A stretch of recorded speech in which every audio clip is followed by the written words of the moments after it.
Now, fair Hippolyta, our nuptial hour draws on apace, for happy days bring in another moon. But Oma thinks how slow this old moon wanes. She lingers my desires like to a stepdam or a dowager, long withering out a young man's revenue. 4 days will quickly steep themselves in night. 4 nights will quickly dream away the time. And then the moon, like to a silver bow new bent in heaven, shall behold the night of our solemnities. Go, Philostrate, stir up the Athenian youth to merriments. Awake the pert and nimble spirit of mirth. Turn melancholy forth to funerals. The pale companion is not for our pomp. Hippolyta, I wooed thee with my sword, and won thy love doing thee injuries. But I will wed thee in another key, with pomp, with triumph, and with revelling. Happy be Theseus, our renowned duke. Thanks, good Egeus. What's the news with thee? Full of vexation come I, with complaint against my child, my daughter Hermia. Stand forth, Demetrius. My noble lord, this man hath my consent to marry her. Stand forth, Lysander. My gracious duke, this man hath witched the bosom of my child. Thou, Lysander, thou hast given her rhymes, and interchanged love tokens with my child, and hast by moonlight at her window sung with feigning voice verses of feigning love, and stolen the impression of her fantasy with bracelets of thy hair, rings, gauds, conceits, necks, trifles, nosegays, sweetmeats, messengers of strong prevailment in unhardened youth. With cunning hast thou filched my daughter's heart, turned her obedience, which is due to me, to stubborn harshness. But my gracious duke, be it so, she will not hear before your grace consent to marry with Demetrius. I beg the ancient privilege of Athens. As she is mine, I may dispose of her, which shall be either to this gentleman or to her death, according to our law, immediately provided in that case. What say you, Hermia? Be advised, fair maid. To you your father should be as a god, one that composed your beauties, yea, and one to whom you are but as a form in wax by him imprinted, and within his power to leave the figure or disfigure it. Demetrius is a worthy gentleman. So is Lysander. In himself he is, but in this kind, wanting your father's voice, the other must be held the worthier. I would my father look but with my eyes. Rather your eyes must with his judgment look. I do entreat your grace to pardon me. I know not by what power I am made bold, nor how it may concern my modesty in such a presence here to plead my thoughts. But I beseech your grace that I may know the worst that may befall me in this case if I refuse to wed Demetrius. Either to die the death, or to abjure forever the society of men. Therefore, fair Hermia, question your desires. Know of your youth, examine well your blood, whether, if you yield not to your father's choice, you can endure the livery of a nun, for aye to be in shady cloister mewed. To live a barren sister all your life, chanting faint hymns to the cold, fruitless moon. Thrice blessed they that master so their blood to undergo such maiden pilgrimage. But earthlier happy is the rose distilled than that which withering on the virgin thorn grows, lives, and dies in single blessedness. So will I grow, so live, so die, my lord, ere I will yield my virgin patent up unto his lordship, whose unwished yoke my soul consents not to give sovereignty. Take time to pause, and by the next new moon, the sealing day betwixt my love and me for everlasting bond of fellowship, upon that day, either prepare to die for disobedience to your father's will, or else to wed Demetrius as he would, or on Diana's altar to protest for aye austerity and single life. Relent, sweet Hermia, and Lysander, yield thy crazy title to my certain right. You have her father's love, Demetrius. Let me have Hermia's. Do you marry him? Scornful Lysander, true, he hath my love, and what is mine, my love shall render him, and she is mine, and all my right of her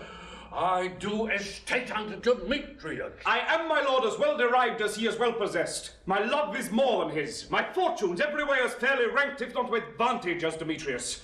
And which is more than all these boasts can be, I am beloved of beauteous Hermia. Why should not I then prosecute my right?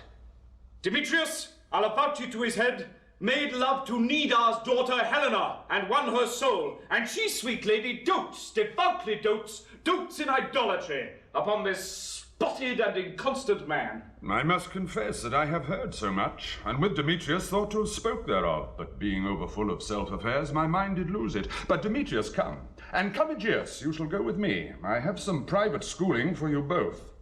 For you, fair Hermia, look you arm yourself to fit your fancies to your father's will, or else the law of Athens yields you up, which by no means we may extenuate, to death or to a vow of single life. Come, my Hippolyta, what cheer, my loves. Demetrius and Egeus, go along. I must employ you in some business against our nuptial, and confer with you of something nearly that concerns yourself. With duty and desire we follow you. How now, my love, why is your cheek so pale? How chance the roses there to fade so fast? Belike for want of rain, which I could well beteem them from the tempest of my eyes. Ay me, for aught that I could ever read, could ever hear by tale or history, the course of true love never did run smooth. But either it was different in blood, Cross, too high to be enthralled to low. or else misgrafted in respect of years, Spite, too old to be engaged to young. or else it stood upon the choice of friends. Hell, to choose love by another's eyes. Or if there were a sympathy in choice, war, death, or sickness did lay siege to it, making it momentary as a sound, swift as a shadow, short as any dream. Brief as the lightning in the collid night, that in a spleen unfolds both heaven and earth, and ere a man hath power to say, behold, the jaws of darkness to devour it up.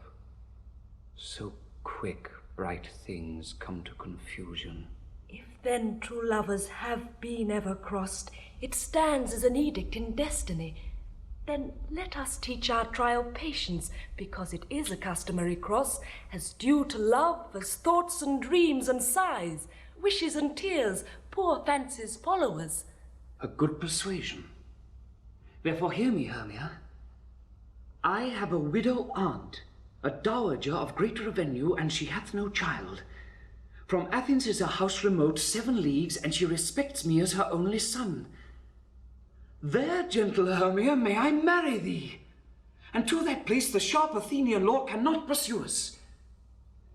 If thou lovest me, then, steal forth thy father's house tomorrow night, and in the wood, a league without the town, where I did meet thee once with Helena to do observance to a morn of May, there will I stay for thee. My good Lysander, I swear to thee, by Cupid's strongest bow, by his best arrow with the golden head, by the simplicity of Venus' doves, by that which knitteth souls and prospers loves, and by that fire which burned the Carthage queen, when the false Trojan under sail was seen, by all the vows that ever men have broke, in number more than ever woman spoke.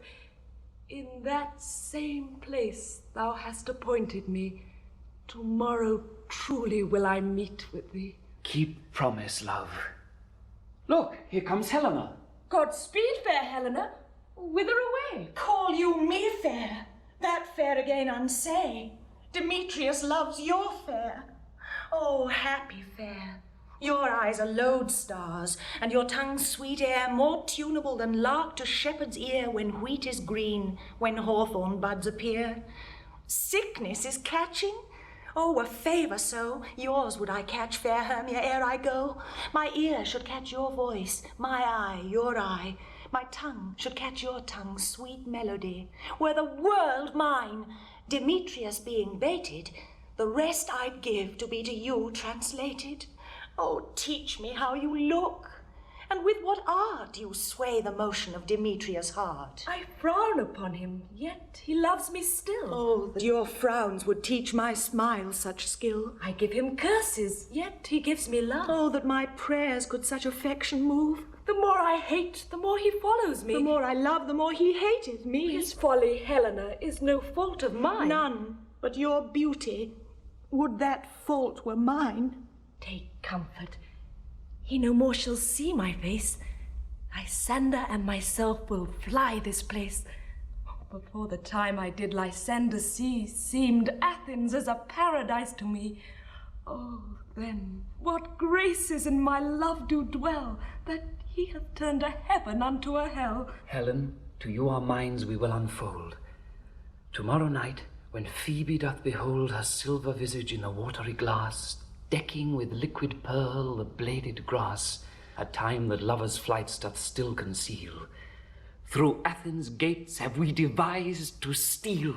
And in the wood, where often you and I upon faint primrose beds were wont to lie, emptying our bosoms of their counsel sweet, there my Lysander and myself shall meet, and thence from Athens turn away our eyes to seek new friends and stranger companies. Farewell, sweet playfellow. Pray thou for us, and good luck grant thee thy Demetrius. Keep word, Lysander. We must starve our sight from lovers' food till morrow, deep midnight. I will, my Hermia. Helena, adieu. As you on him, Demetrius dote on you. How happy some or other some can be. Through Athens I am thought as fair as she. But what of that? Demetrius thinks not so. He will not know what all but he do know. And as he errs, doting on Hermia's eyes, so I, admiring of his qualities. Things base and vile, holding no quantity, love can transpose to form and dignity. Love looks not with the eyes, but with the mind, and therefore is winged Cupid painted blind. Nor hath love's mind of any judgment taste, wings and no eyes figure unheedy haste, and therefore is love said to be a child, because in choice he is so oft beguiled. As waggish boys in game themselves forswear, so the boy love is perjured everywhere. For ere Demetrius looked on Hermia's eyne, he hailed down oaths that he was only mine. And when this hail some heat from Hermia felt, so he dissolved, and showers of oaths did melt. I will go tell him of fair Hermia's flight. Then to the wood will he tomorrow night pursue her, and for this intelligence, if I have thanks, it is a dear expense. But herein mean I to enrich my pain, to have his sight, thither and back again.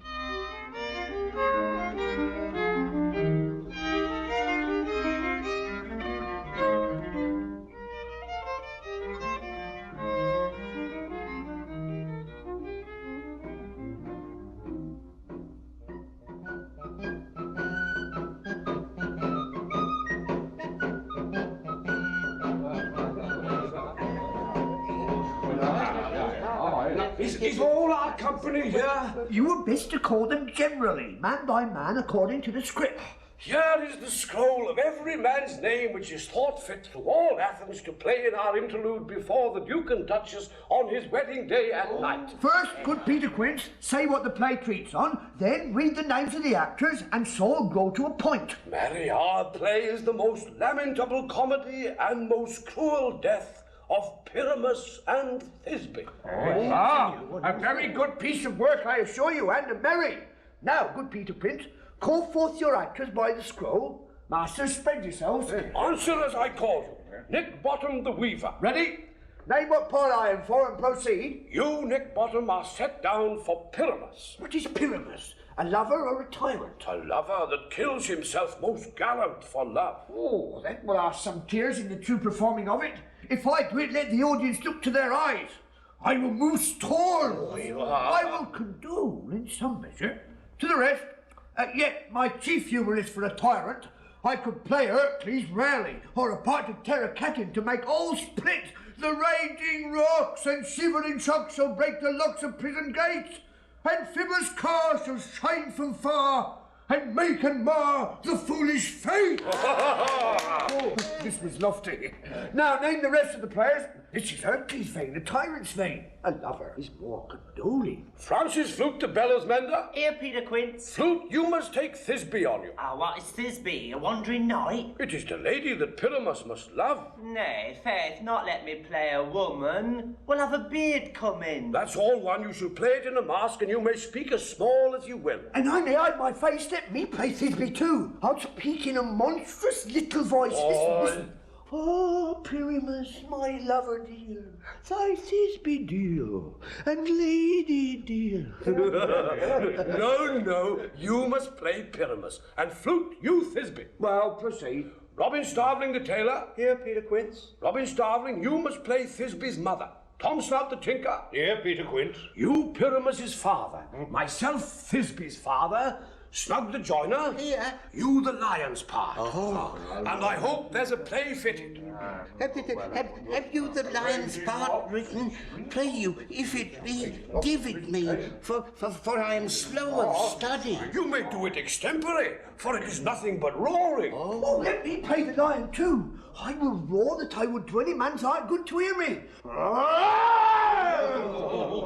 I will roar that I will make the Duke say, let him roar again, let him roar again. And you should do it too terribly, you would fright the Duchess and the ladies that they would shriek, and that were enough to hang us all. That would hang us, every mother's son. I grant you, friends, if you should fright the ladies out of their wits, they would have no more discretion but to hang us. But I will aggravate my voice so that I will roar you as gently as any sucking dove. I will roar you into any nightingale. You can play no part but Pyramus, for Pyramus is a sweet-faced man, a proper man as one shall see in a summer's day, a most lovely gentleman-like man. Therefore you must needs play Pyramus. Well, I will undertake it.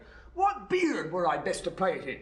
What you will. I would discharge it in either your straw colour beard, your orange tawny beard, your purple and grain beard, or your French crown-coloured beard, your perfect yellow. Some of your French crowns have no hair at all, and then you will play barefaced. But, masters, here are your parts, and I am to entreat you, request you, and desire you to con them by tomorrow night, and meet me in the palace wood a mile without the town, by moonlight.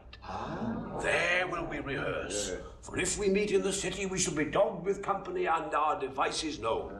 In the meantime, I will draw a bill of properties such as the play wants. I pray you, fail me not. We will meet, and there we may rehearse most obscenely and courageously. Take pains, be perfect. Adieu. At the Duke's hope we meet. Enough, all the cutthroat strings.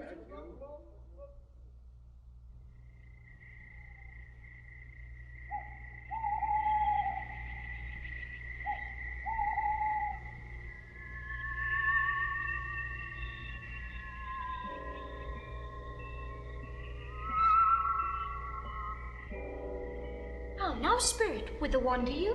Over hill, over dale, through a bush, through a briar, over park, over pale, through a flood, through a fire, I do wander everywhere, swifter than the moon sphere. And I serve the fairy queen to dew her orbs upon the green. Cowslips tall her pensioners be, in their gold coats spots you see. Those be rubies, fairy favours, in those freckles lit their sabres. I must go seek some dewdrops here, and hang a pearl in every cowslip's ear. Farewell, thou love of spirits, I'll be gone. Our queen and all her elves come here anon. The king doth keep his revels here tonight. Take heed the queen come not within his sight. For Oberon is passing Felham north, because that she, as her attendant, hath a lovely boy, stolen from an Indian king. She never heard so sweet a changeling. And jealous Oberon would have the child knight of his train, to trace the forests wild. But she perforce withholds the loved boy, crowns him with flowers, and makes him all her joy. Now they never meet in grove or green, by fountain clear or spangled starlight sheen, but they do square, that all their elves for fear, creeping to acorn cups and hide them there. Either I mistake your shape and making quite, or else you are that shrewd and knavish sprite called Robin Goodfellow.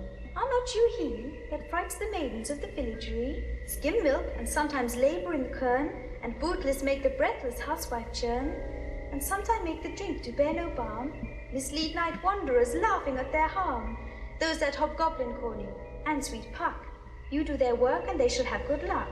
Are not you he? Thou speak'st aright. I am that merry wanderer of the night. I jest to Oberon and make him smile, when I a fat and bean-fed horse beguile, neighing in likeness of a filly foal, and sometime lurk I in a gossip's bowl, in very likeness of a roasted crab, and when she drinks, against her lips I bob, and on her with a dewlap pour the ale. The wisest aunt, telling the saddest tale, sometime for 3-foot stool mistaketh me. Then slip I from her bum, down tumbles she, and Taylor cries and falls into a cough, and then the whole choir hold their hips and laugh, and waxen in their mirth and knees and swear, a merry hour was never wasted there. But room fairy, here comes Oberon. And here my mistress. Would that he were gone.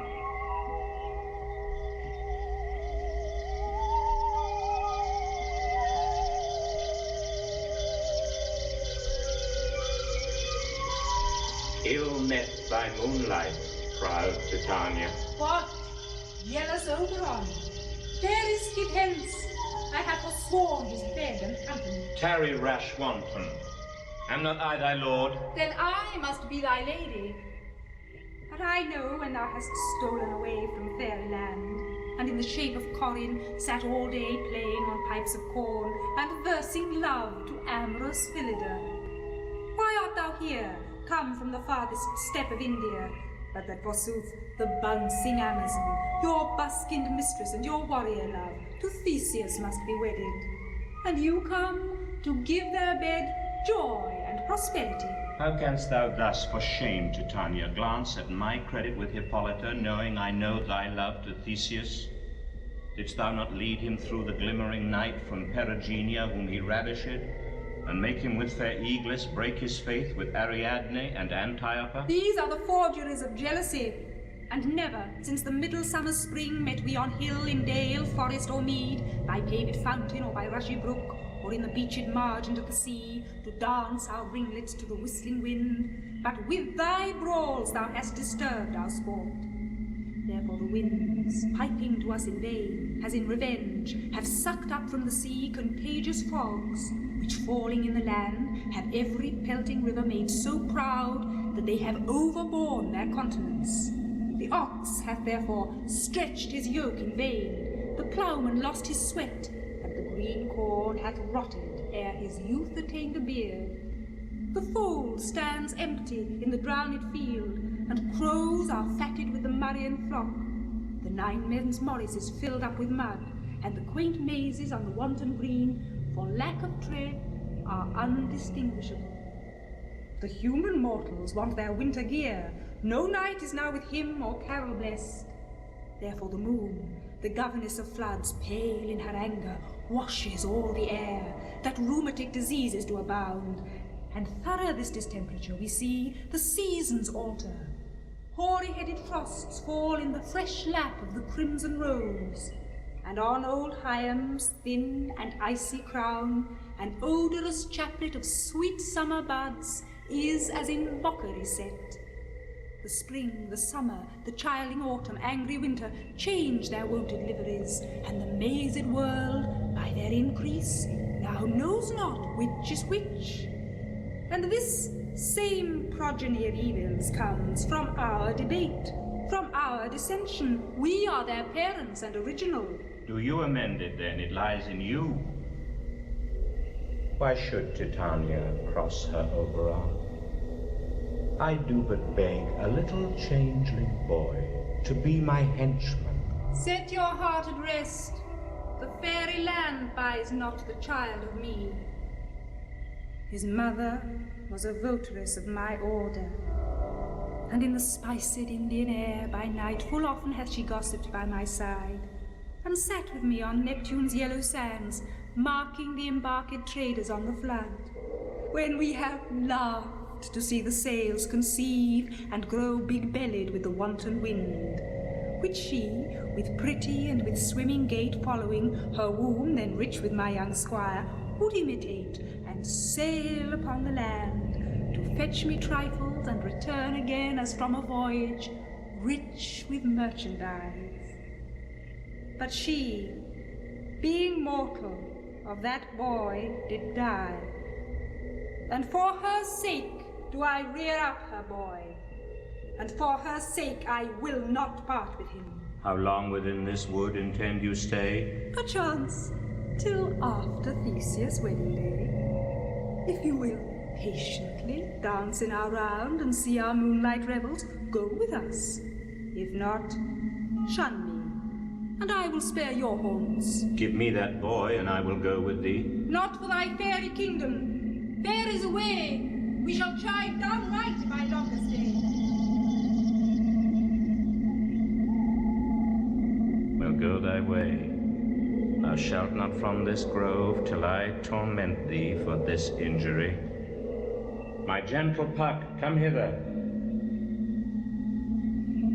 Thou rememberest, since once I sat upon a promontory, and heard a mermaid on a dolphin's back, uttering such dulcet and harmonious breath, that the rude sea grew civil at her song, and certain stars shot madly from their spheres to hear the sea maid's music. I remember. That very time I saw, but thou couldst not, flying between the cold moon and the earth, Cupid, all armed. A certain aim he took at a fair vestal, throned by the west, and loosed his love shaft smartly from his bow, as it should pierce 100,000 hearts. But I might see young Cupid's fiery shaft quenched in the chaste beams of the watery moon, and the imperial votaress passed on in maiden meditation fancy-free. Yet marked I where the bolt of Cupid fell. It fell upon a little western flower, before milk white, now purple with love's wound, and maidens call it love in idleness. Fetch me that flower. The herb I showed thee once, the juice of it on sleeping eyelids laid, will make or man or woman madly dote upon the next live creature that it sees. Fetch me this herb, and be thou here again ere the Leviathan can swim a league. I'll put a girdle round about the earth in 40 minutes. Having once this juice, I'll watch Titania when she is asleep, and drop the liquor of it in her eyes. The next thing then she waking looks upon, be it on lion, bear, or wolf, or bull, on meddling monkey, or on busy ape, she shall pursue it with the soul of love. And ere I take this charm from off her sight, as I can take it with another herb, I'll make her render up her page to me. But who comes here? Demetrius! I am invisible, and I will overhear their conference. I love thee not, therefore pursue me not. Where is Lysander? And fair Hermia? The one I'll slay, the other slayeth me. Thou toldst me they were stolen under this wood, and here am I, and woed within this wood because I cannot meet my Hermia. Oh! Hence! Get thee gone, and follow me no more. You draw me, you hard-hearted adamant. But yet you draw not iron, for my heart is true as steel. Leave you your power to draw, and I shall have no power to follow you. Do I entice you? Do I speak you fair? Or rather, do I not in plainest truth tell you I do not nor I cannot love you? And even for that do I love you the more. I am your spaniel, and Demetrius, the more you beat me, I will fawn on you. Use me but as your spaniel, spurn me, strike me, neglect me, lose me, only give me leave, unworthy as I am, to follow you. What worse a place can I beg in your love, and yet a place of high respect with me, than to be used as you use your dog? Tempt not too much the hatred of my spirit, for I am sick when I do look on thee. And I am sick when I look not on you. You do impeach your modesty too much, to leave the city and commit yourself into the hands of one that loves you not, to trust the opportunity of night and the ill counsel of a desert place with the rich worth of your virginity. Your virtue is my privilege for that. It is not night when I do see your face, therefore I think I am not in the night.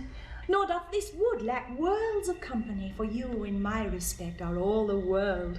Then how can it be said I am alone, when all the world is here to look on me? I'll run from thee and hide me in the brakes, and leave thee to the mercy of wild beasts. The wildest hath not such a heart as you. Run when you will, the story shall be changed. Apollo flies and Daphne holds the chase. The dove pursues the griffin, the mild hind makes speed to catch the tiger. Bootless speed when cowardice pursues and valor flies. I will not stay thy questions. No. Let me go. Or if thou follow me, do not believe but I shall do thee mischief in the wood. Aye, in the temple, in the town, the field, you do me mischief. By Demetrius!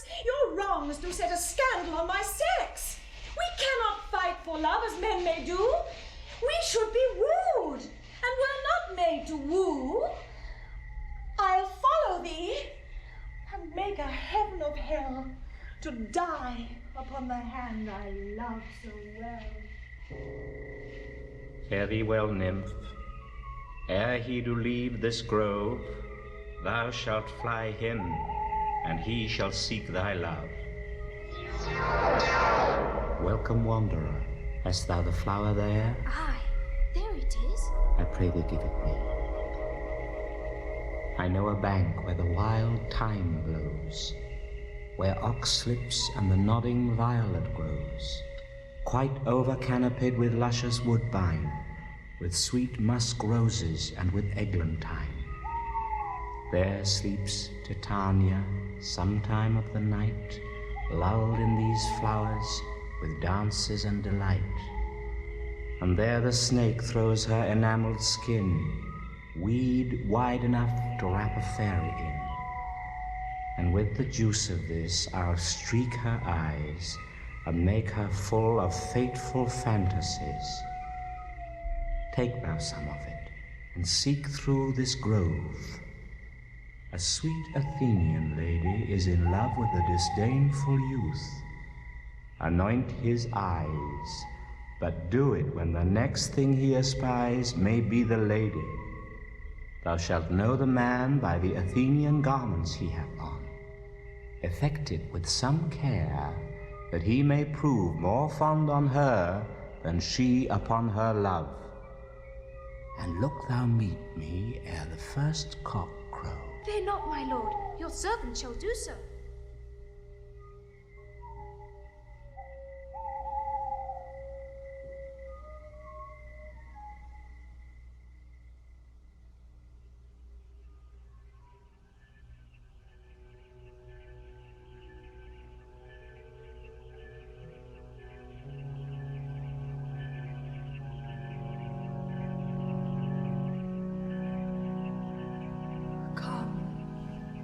Now a roundel and a fairy song. Then, for the third part of a minute hence, some to kill cankers in the musk rosebuds, some war with rare mice for their leathern wings to make my small elves coats, and some keep back the clamorous owl that nightly hoots and wonders at our quaint spirits. Sing me now asleep. Oh, then to your offices, and let me rest. You spotted snakes with double tongue, thorny hedgehogs be not seen, newts and blind worms do no wrong. Come not near our fairy queen. Philomel with melody, sing in our sweet lullaby. Lala, lala, lullaby. Lala, lala, lullaby. Never harm, nor spell, nor charm, come our lovely lady nigh. So good night with lullaby. Weaving spiders, come not here. Hence, you long-legged spinners, hence. Beetles black, approach not near. Worm nor snail do no offense. Philomel with melody, sing in our sweet lullaby. Lala, lala, lullaby. Lala, lala, lullaby. Never harm, nor spell, nor charm, come our lovely lady nigh. So good night with lullaby.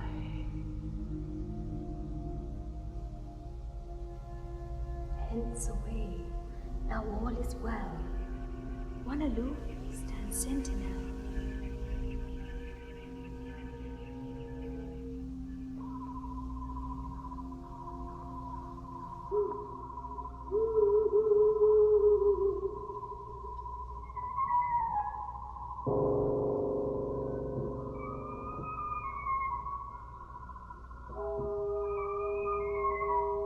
thou seest when thou dost wake, do it for thy true love take. Love and languish for his sake, be it ounce or cat or bear, pard or boar with bristled hair. In thy eye that shall appear, when thou wakest, it is thy dear. Wake when some vile thing is near.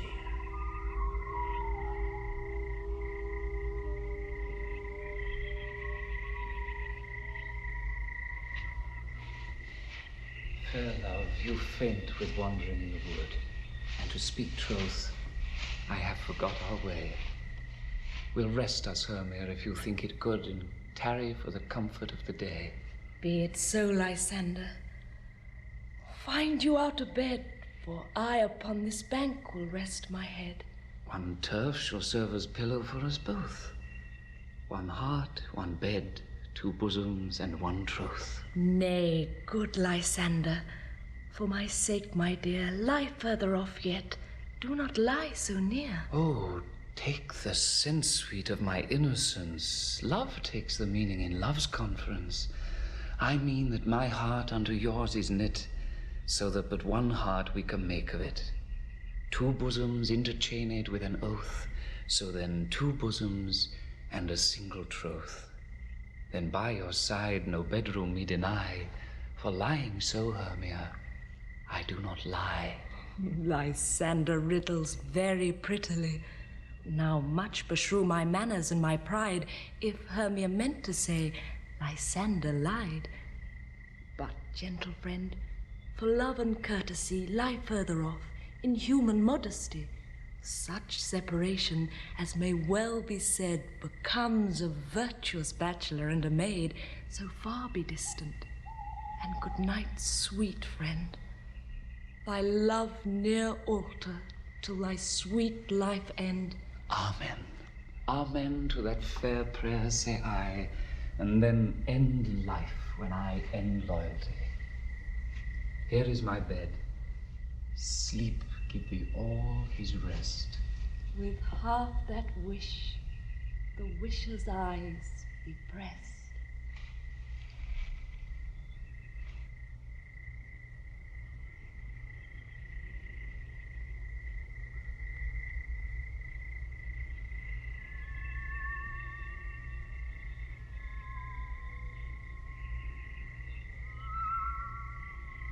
Through the forest have I gone, but Athenian found I none, in whose eyes I might approve this flower's false and stirring love.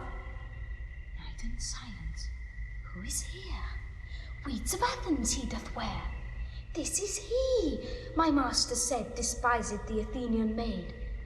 And here the maiden, sleeping sound on the dank and dirty ground. Pretty soul, she durst not lie near this lacklove, this kill courtesy. Churl, upon thy eyes I throw all the power this charm doth owe. When thou wakest, let love forbid sleep his seat on thy eyelid. So awake when I am gone, for I must now to Oberon.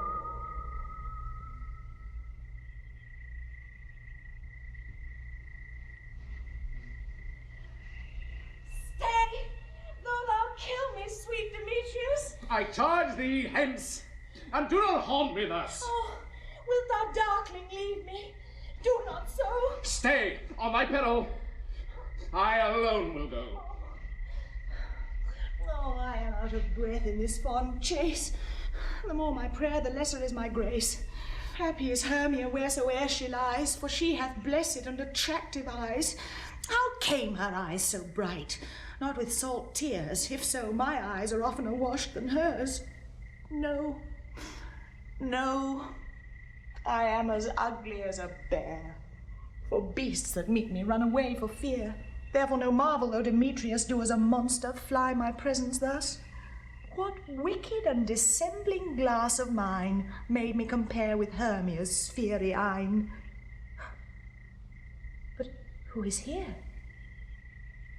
Lysander on the ground? Dead? Or asleep? I see no blood, no wound. Lysander? If you live, good sir, awake. And run through fire I will for thy sweet sake. Transparent Helena, nature shows her art that through thy bosom makes me see thy heart. Where is Demetrius?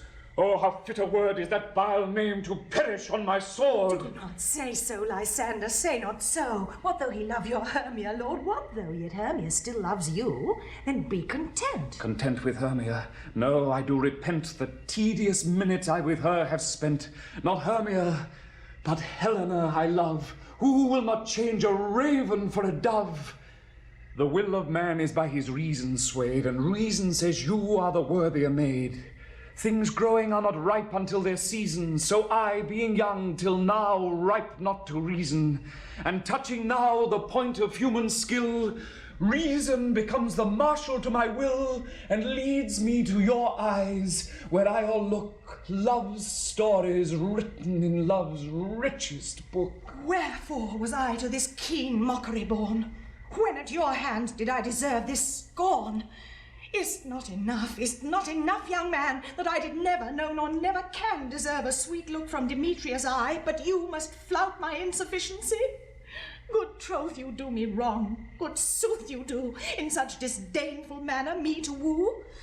But fare you well.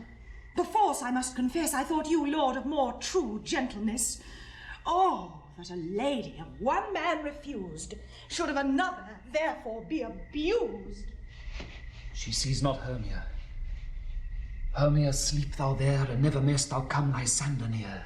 For as a surfeit of the sweetest things the deepest loathing to the stomach brings, or as the heresies that men do leave are hated most of those they did deceive, so thou, my surfeit and my heresy, of all be hated, but the most of me. And all my powers address your love and might, to honour Helen and to be her knight.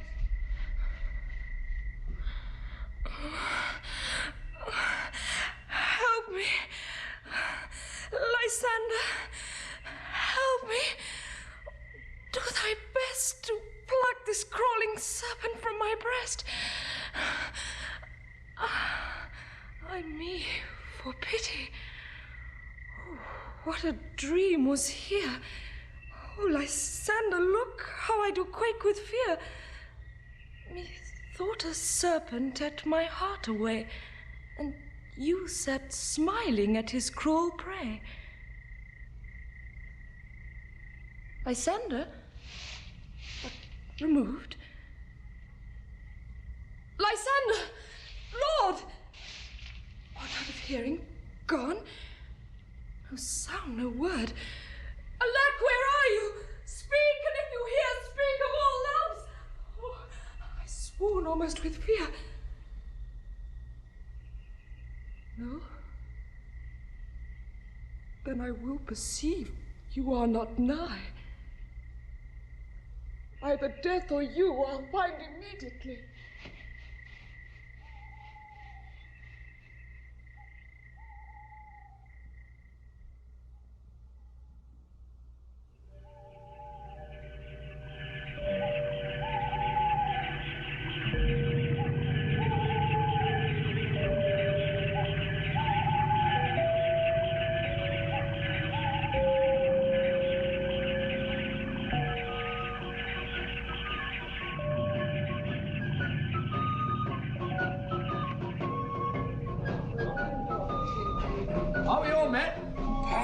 And here's a marvellous convenient place for our rehearsal.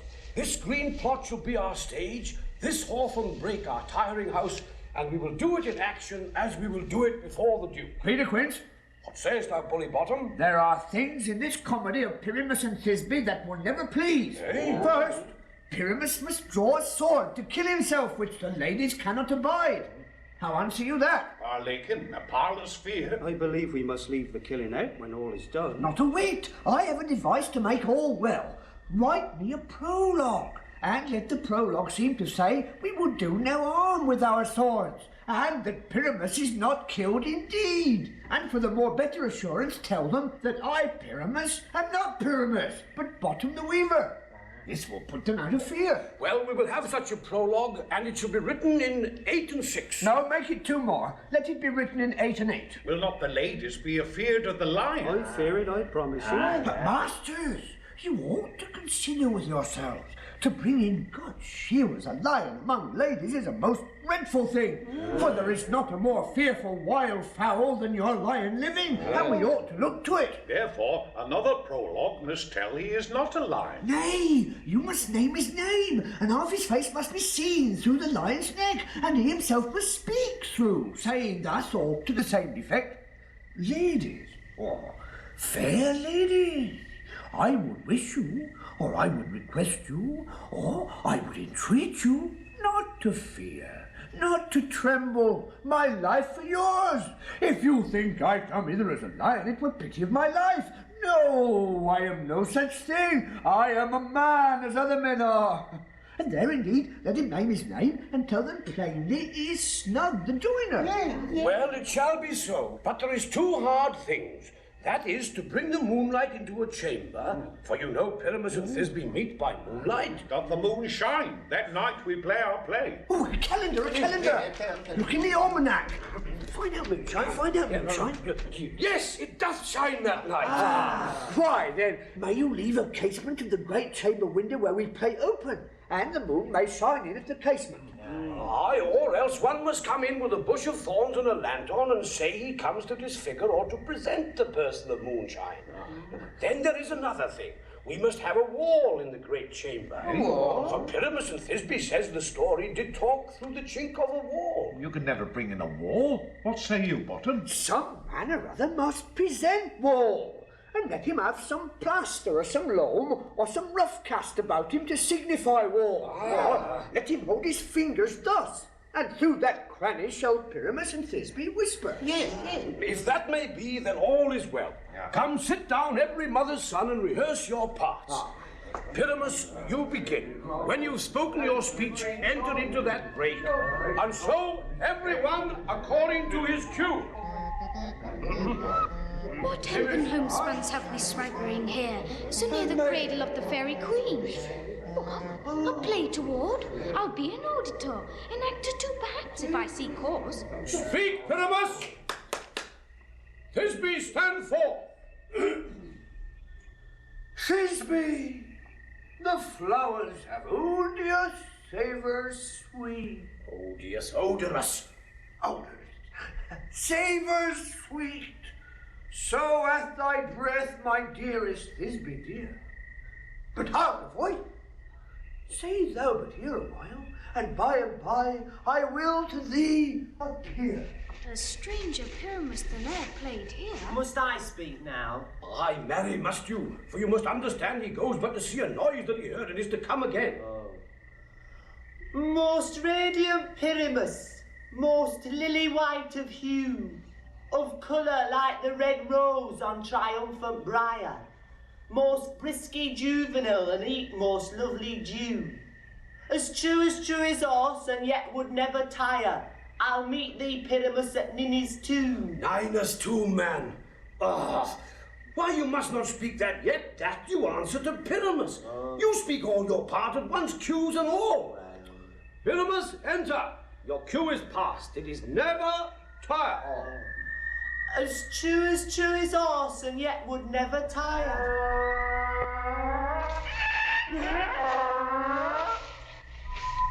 If I were fair, Thisbe, I were only thine. Oh, monsters! Oh, strange! We are haunted! I'll follow you. I'll lead you about around. Through bog, through bush, through brake, through briar. Sometime a horse I'll be, sometime a hound. A hog, a headless bear, sometime a fire. A neigh and bark and grunt and roar and burn. Like horse, hound, hog, bear, fire at every turn. Why did they run away?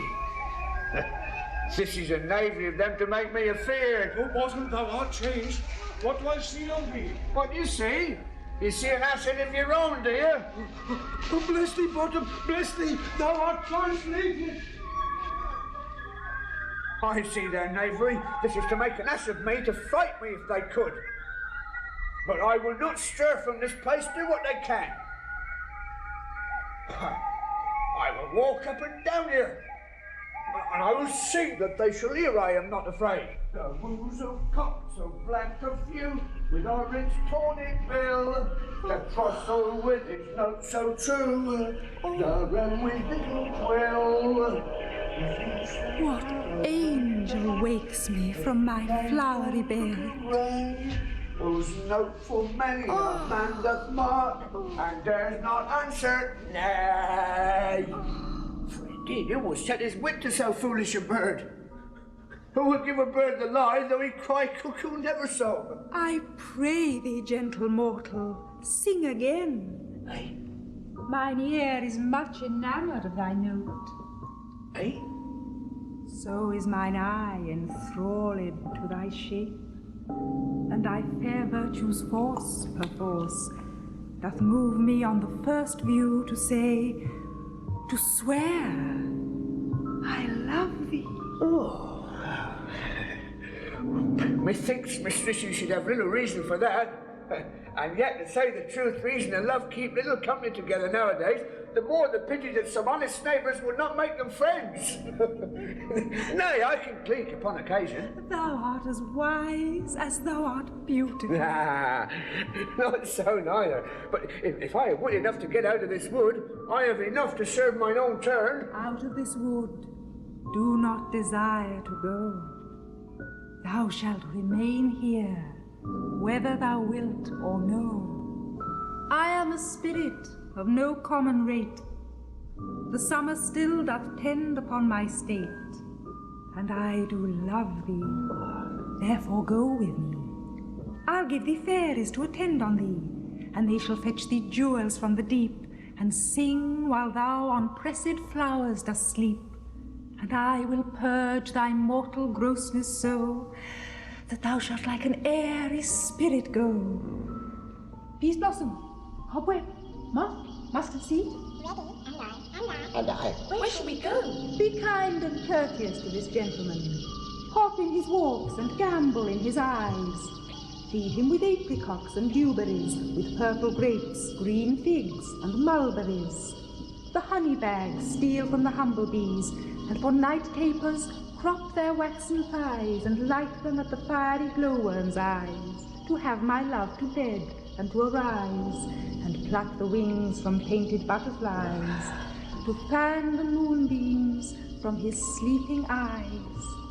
Nod to him, elves, and do him courtesies. Hail, mortal. Hail. I cry your worship's mercy heartily. I beseech your worship's name, Cobweb. Oh, I should desire you with more acquaintance, good Master Cobweb.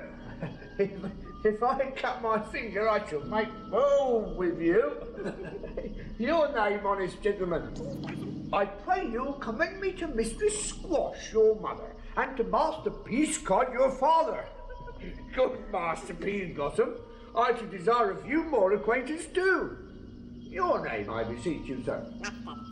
Good Master Mustard Seed, I know your patience well. That same cowardly giant like Oxbeat has devoured many a gentleman of your house. I promise you your kindred hath made my eyes water ere now.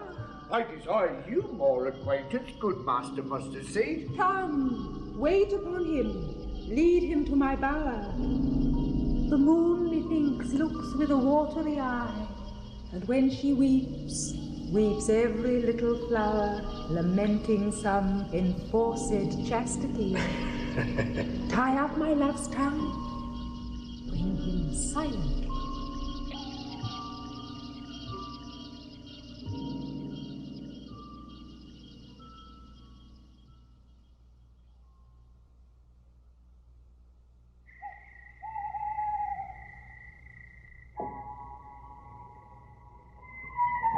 I wonder if Titania be awaked.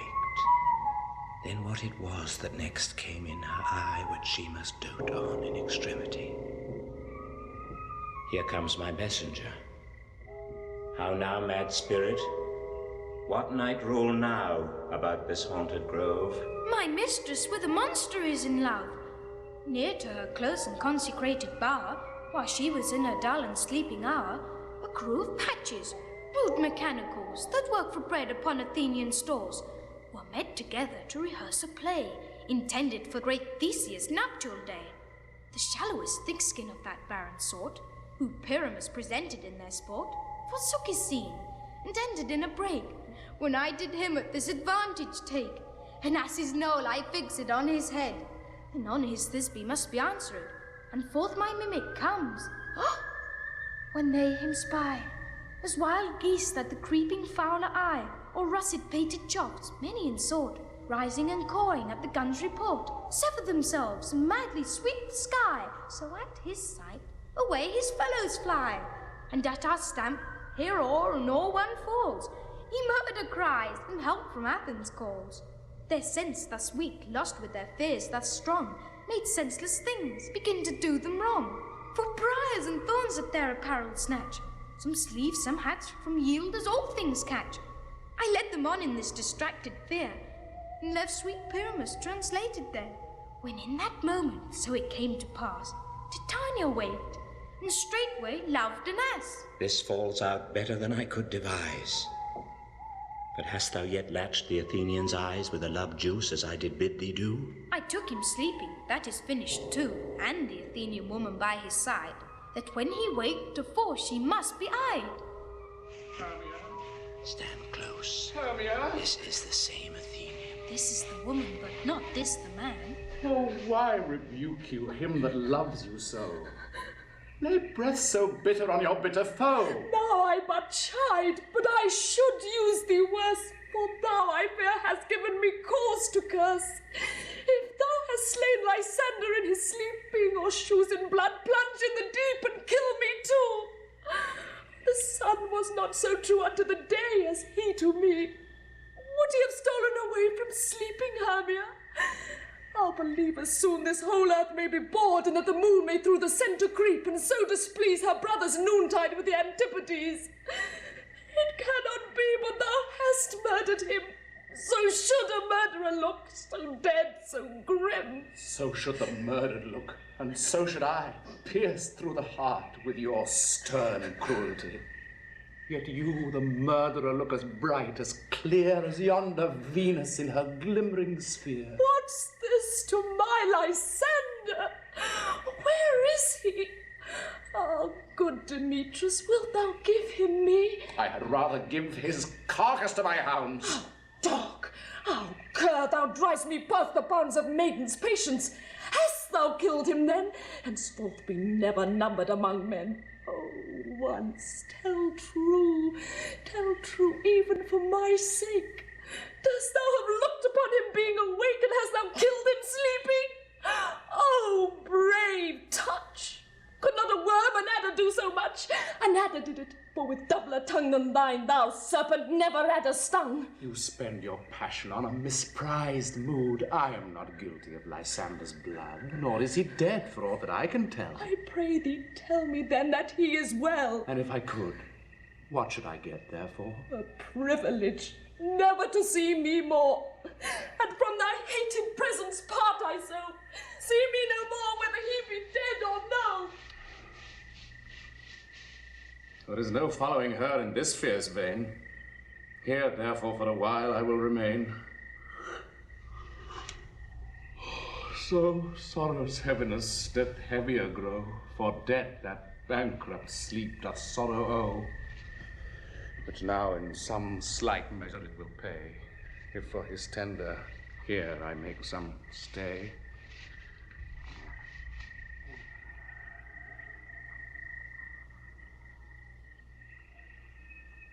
What hast thou done?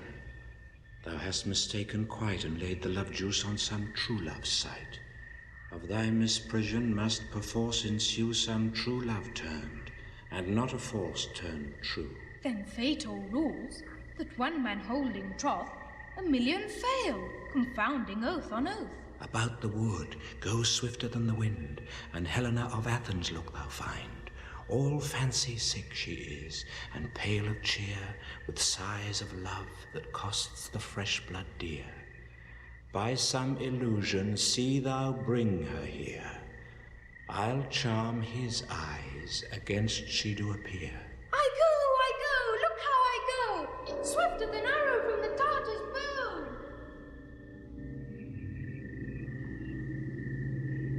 Flower of this purple dye, hid with Cupid's archery, sink in apple of his eye. When his love he doth espy, let her shine as gloriously as the Venus of the sky. When thou wakest, if she be by, beg of her for remedy. Captain of our very band, Helena is here at hand, and the youth mistook by me, pleading for a lover's fee. Shall we their fond pageant see? Lord, what fools these mortals be! Stand aside. The noise they make will cause Demetrius to awake. Then will two at once woo one. That must needs be sport alone. And those things do best please me, that befall preposterously.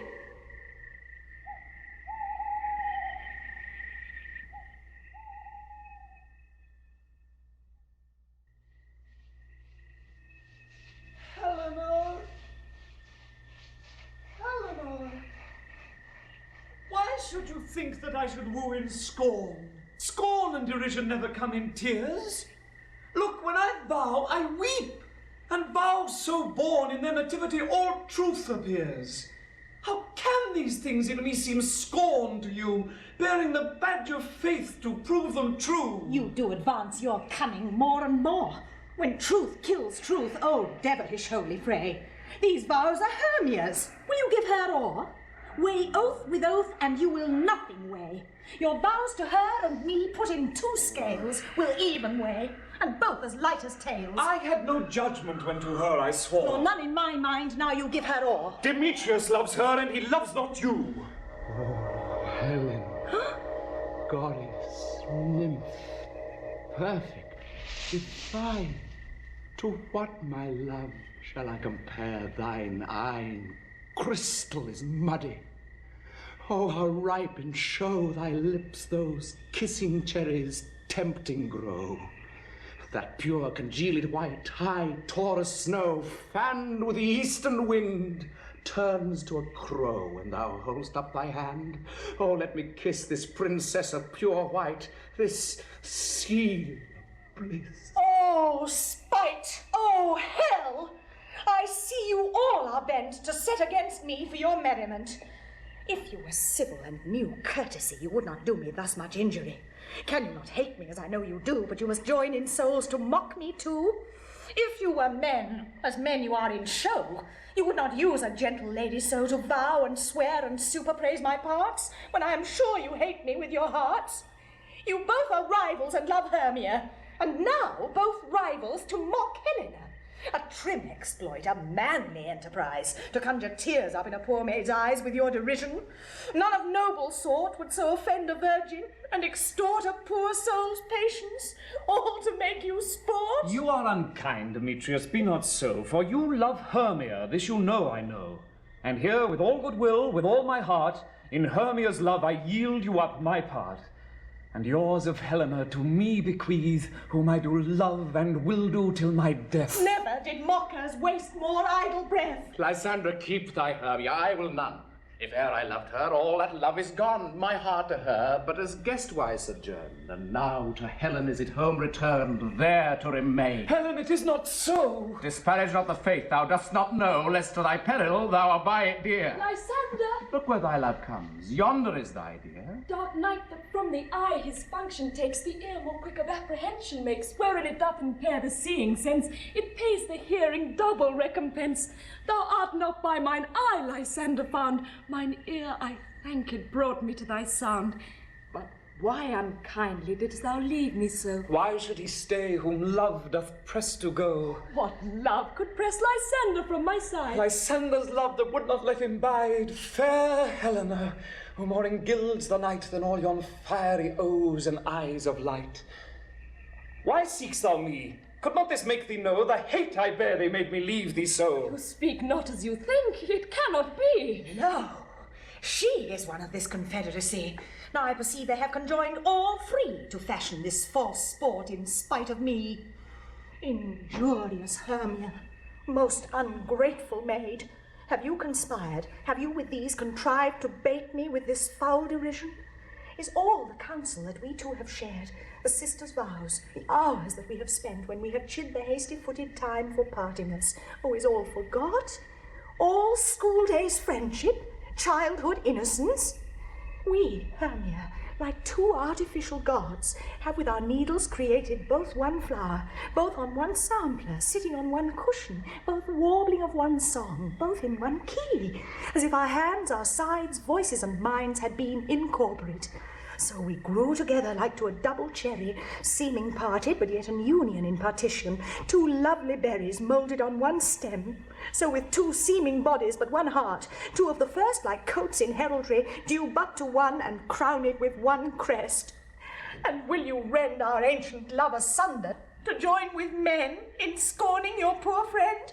It is not friendly. 'Tis not maidenly. Our sex, as well as I may chide you for it, though I alone do feel the injury. I am amazed at your passionate words. I scorn you not. It seems that you scorn me. Have you not set Lysander as in scorn to follow me, and praise my eyes and face, and made your other love, Demetrius, who even but now did spurn me with his foot, to call me goddess, nymph, divine and rare, precious, celestial? Wherefore speaks he this to her he hates? And wherefore doth Lysander deny your love, so rich within his soul, and tender me, forsooth, affection, but by your setting on, by your consent? What though I be not so in grace as you, so hung upon with love, so fortunate, but miserable most to love unloved? This you should pity rather than despise. I understand not what you mean by this. I do. Persever, counterfeit sad looks, make mouths upon me when I turn my back, wink at each other, hold the sweet jest up. This sport well carried shall be chronicled. If you have any pity, grace, or manners, you would not make me such an argument. But fare you well. 'Tis partly my own fault, which death or absence soon shall remedy. Stay, gentle Helena, hear my excuse, my love, my life, my soul, fair Helena. Oh, excellent. Sweet, do not scorn her so. If she cannot entreat, I can compel. Thou canst compel no more than she entreat. Thy threats have no more strength than her weak prayers. Helen, I love thee, by my life I do. I swear by that which I will lose for thee to prove him false that says I love thee not. I say I love thee more than he can do. If thou say so, withdraw and prove it too. Quick, come. Lysander, where to tends all this? Away you, Ethiop. Oh, no, he'll seem to break loose. Take on as you would follow, but yet come not. You are a tame man. Go. Hang off, thou cat, thou bird, vile thing, let loose, or I will shake thee from me like a serpent. Why are you grown so rude? What changes this sweet love? Thy love? Out, tawny Tartar, out! Out, loathed medicine, hated potion, head! Do you not jest? Yes, sooth, and so do you. Demetrius, I'll keep my word with thee. I would I had your bond, for I perceive a weak bond holds you. I'll not trust your word. What, should I hurt her, strike her, kill her dead? Although I hate her, I'll not harm her so. What? Can you do me greater harm than hate? Hate me wherefore? Oh me, what news, my love? Am not I Hermia? Are not you Lysander? I am as fair now as I was erewhile. Since night you loved me, yet since night you left me. Why then you left me? Oh, the gods forbid. In earnest, shall I say? I, by my life, and never did desire to see thee more. Therefore be out of hope, of question, of doubt. Be certain nothing truer. 'Tis no jest that I do hate thee, and love Helena. Oh, me, you juggler, you canker blossom, you thief of love! What, have you come by night and stolen my love's heart from him? Fine, i'faith. Have you no modesty, no maiden shame, no touch of bashfulness? What, will you tear impatient answers from my gentle tongue? Fie, fie, you counterfeit, you puppet, you. Puppet? Why so? Aye, that way goes the game.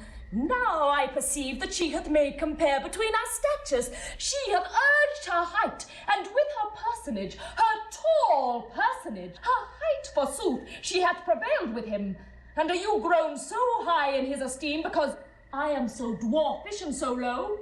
How low am I, thou painted maypole? Ooh. Speak, how low am I? I am not yet so low but that my nails can reach unto thine eyes. Though you mock me, gentlemen, let her not hurt me. I was never cursed. I have have no gift at all in shrewishness. I am a right maid for my company. Let her not strike me. You perhaps may think because she is something lower than myself that I can match her. No, hark again! Good Hermia, do not be so bitter with me. I never more did love you, Hermia, did ever keep your counsels, never wronged you. Say that in love unto Demetrius I told him of your stealth unto this wood. He followed you, for love I followed him. But he hath chid me hence, and threatened me, to strike me, spurn me, nay, to kill me too. And now so you will let me quiet go. To Athens will I bear my folly back, and follow you no further. Let me go. You see how simple and how fond I am. Why get you gone? Who is that hinders you? A foolish heart that I leave here behind. What, with Lysander? With Demetrius! Be not afraid, she shall not harm thee, Helena. No, sir, she shall not, though you take her part. Oh, when she is angry, she is keen and shrewd. She was a vixen when she went to school, and though she be but little, she is fierce. Little again, nothing but low and little. Why will you suffer her to flout me thus? Let me come to her! Get you gone, you dwarf. You minimus of hindering knotgrass maid, you bead, you acorn. You are too officious in her behalf that scorns your services. Let her alone. Speak not of Helena, take not her part, for if thou dost intend never so little show of love to her, thou shalt abide. Now she holds me not. Now follow if thou darest, to try whose right, or thine or mine, is most in Helena. Follow? Nay, I'll go with thee. Cheek by jowl. You mistress, all this coil is long of you. Nay, go not back. I will not trust you, nor longer stay in your cursed company. Your hands than mine are quicker for a fray. My legs are longer, though, to run away. I am amazed, and know not what to say. This is thy negligence. Still thou mistakest, or else commits thy knaveries wilfully. Believe me, King of Shadows, I mistook. Did not you tell me I should know the man by the Athenian garments he had on? And so far blameless proves my enterprise. But I have anointed an Athenian's eyes, and so far am I glad it so did sort. As this their jangling, I esteem a sport. Thou seest these lovers seek a place to fight. High therefore, Robin, overcast the night. The starry welkin cover thou anon with drooping fog as black as Acheron, and lead these testy rivals so astray as one come not within another's way.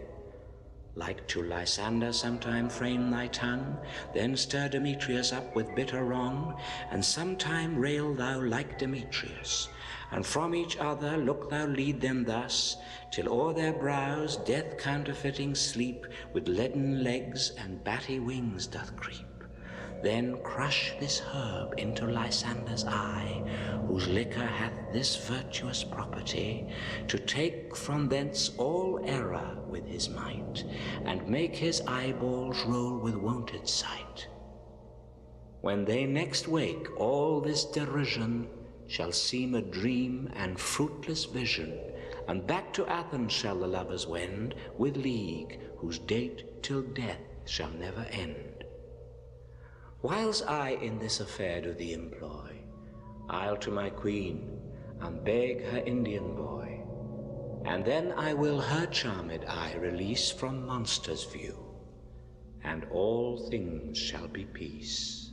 My fairy lord, this must be done with haste, for night's swift dragons cut the clouds full fast, and yonder shines Aurora's harbinger, at whose approach ghosts, wandering here and there, troop home to churchyards. Damned spirits all, that in crossways and floods have burial, already to their wormy beds are gone. For fear lest day should look their shames upon, they wilfully themselves exiled from light, and must for aye consort with black-browed night. But we are spirits of another sort.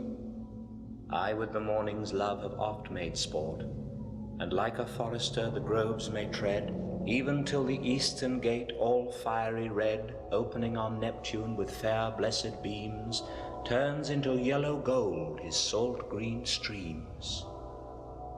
But notwithstanding, haste, make no delay, we may effect this business yet ere day.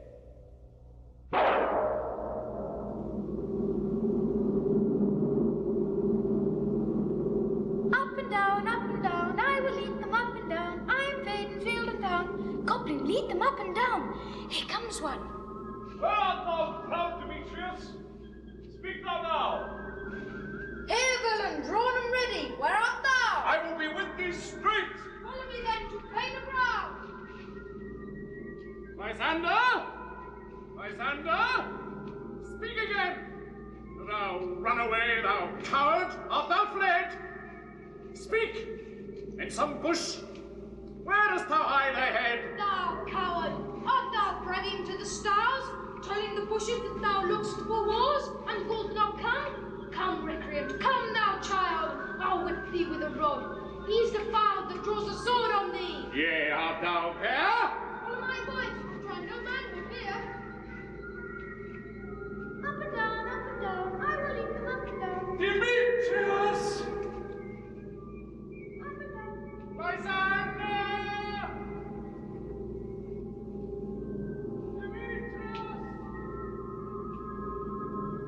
Lysander!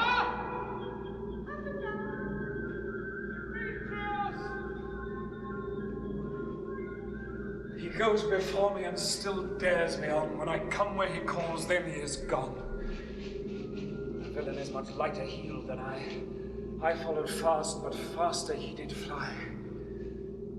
But fallen am I in dark, uneven way, and here will rest me. Come, thou gentle day, for if but once thou show me thy grey light, I'll find Demetrius and revenge this spite.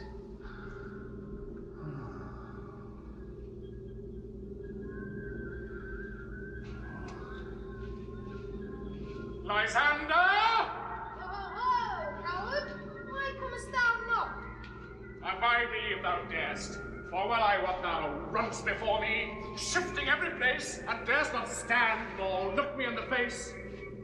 Where art thou now? Come hither, I am here! Nay, then thou mockst me. Thou shalt buy this dear if ever I thy face by daylight see. Now go thy way.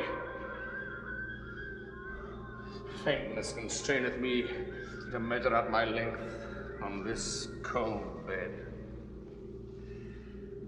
Thy day's approach look to be visited.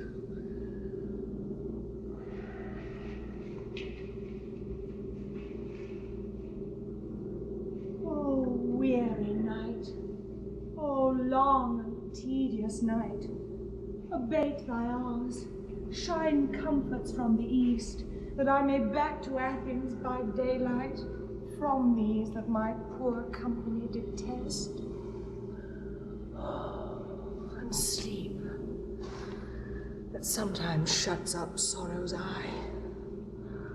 Steal me a while for mine own company.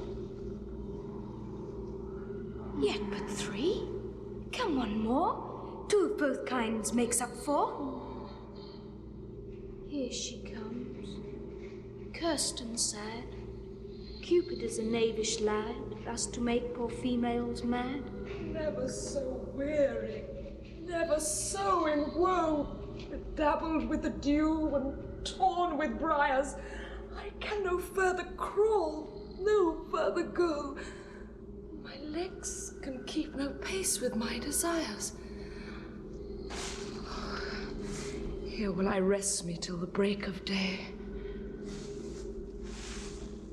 Oh, heavens, shield Lysander, if they mean a fray.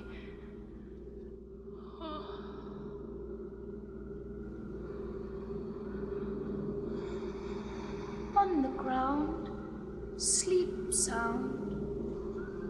I'll apply to your eye, gentle lover, remedy. When thou wakest, thou takest true delight in the sight of thy former lady's eye, and the country proverb known, that every man should take his own, in your waking shall be shown. Jack shall have Jill, naught shall go ill. The man shall have his mare again, and all shall be well.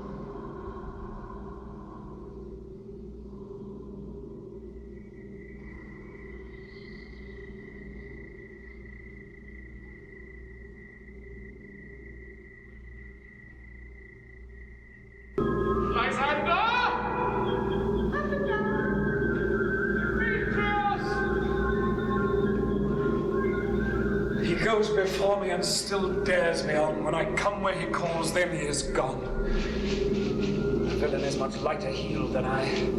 I followed fast, but faster he did fly. That fallen am I in dark, uneven way, and here will rest me. Come, thou gentle day, for if but once thou show me thy grey light, I'll find Demetrius and revenge this spite.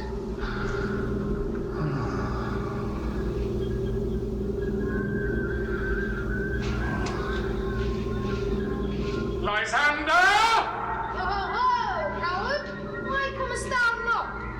Abide thee if thou darest, for well I wot thou runn'st before me, shifting every place, and darest not stand nor look me in the face. Where art thou now? Come hither, I am here! Nay, then thou mockst me. Thou shalt buy this dear if ever I thy face by daylight see. Now go thy way. Faintness constraineth me to measure out my length on this cold bed. Thy day's approach look to be visited.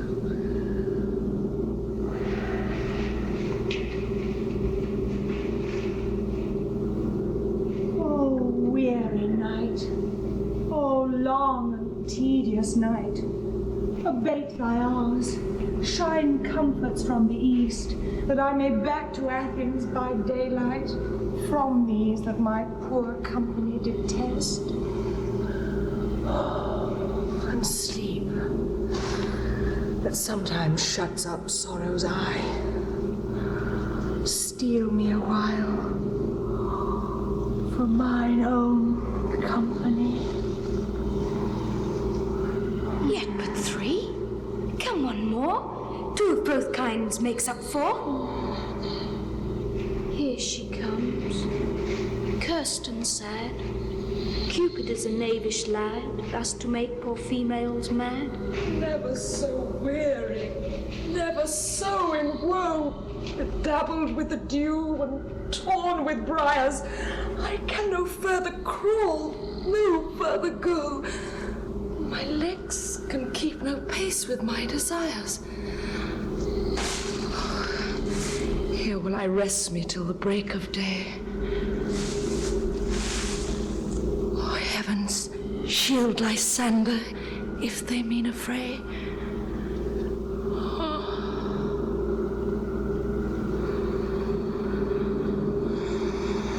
On the ground, sleep sound.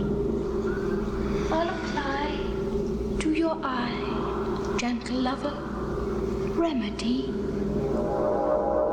When thou wakest, thou takest true delight in the sight of thy former lady's eye, and the country proverb known, that every man should take his own, in your waking shall be shown.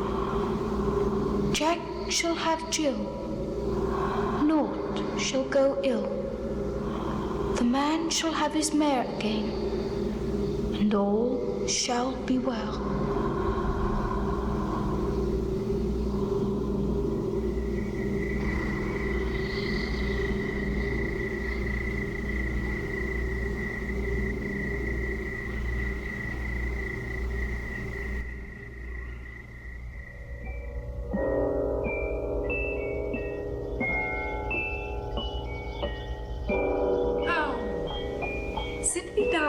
This flowery bed, while I thy amiable cheeks do coy, and stick musk roses in thy sleek, smooth head, and kiss thy fair, large ears, my gentle joy.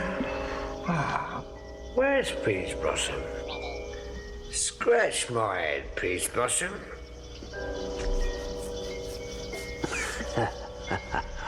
Oh. Where's Monsieur Cobweb? Monsieur Cobweb? Good Monsieur, get your weapons in your hand and kill me a red-hipped humblebee on the top of a thistle. And good Monsieur, bring me the honey bag. Do not fret yourself too much in the action, Monsieur.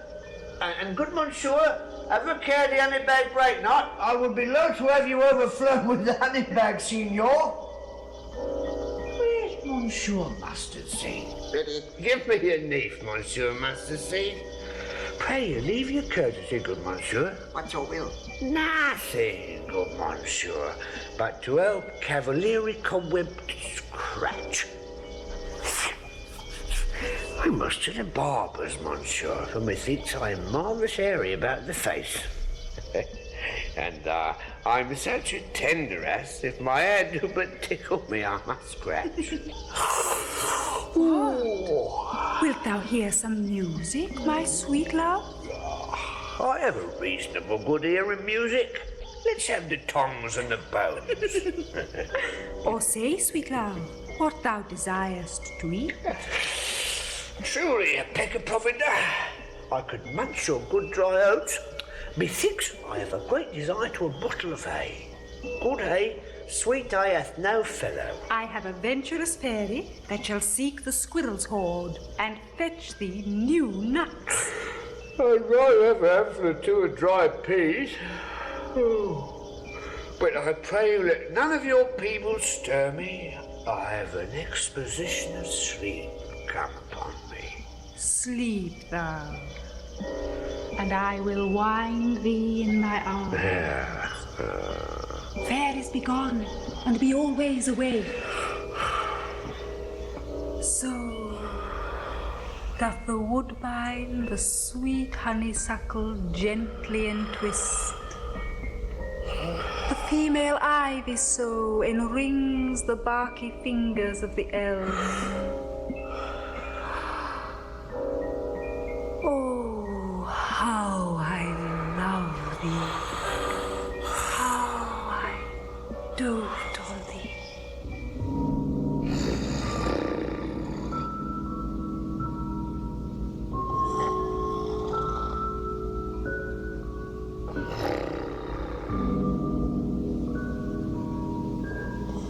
Welcome, good Robin. Seest thou this sweet sight? Her dotage now I do begin to pity. For meeting her of late behind the wood, seeking sweet favours for this hateful fool, I did upbraid her and fall out with her.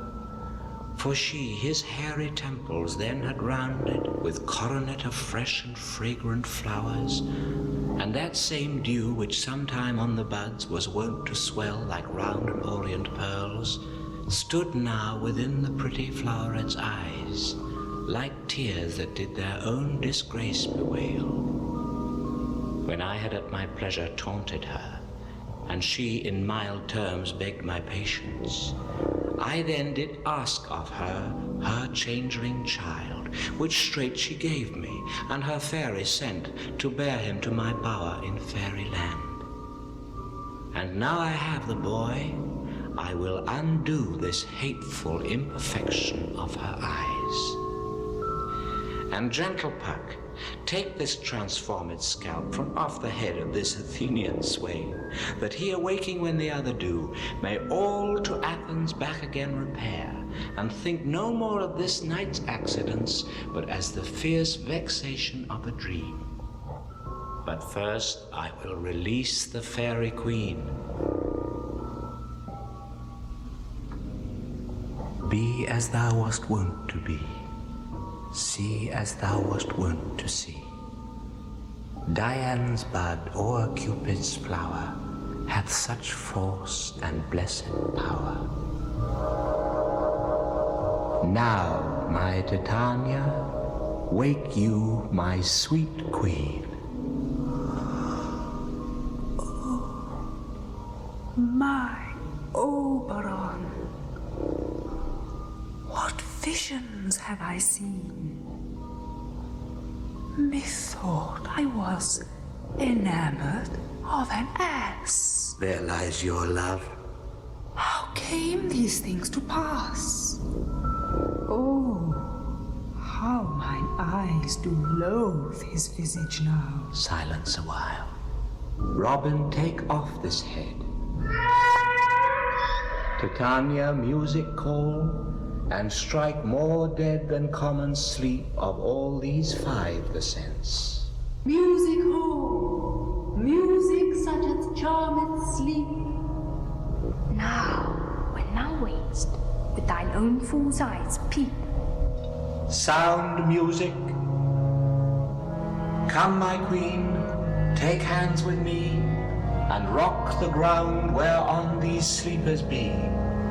Now thou and I are new in amity, and will tomorrow midnight solemnly dance in Duke Theseus' house triumphantly, and bless it to all fair prosperity.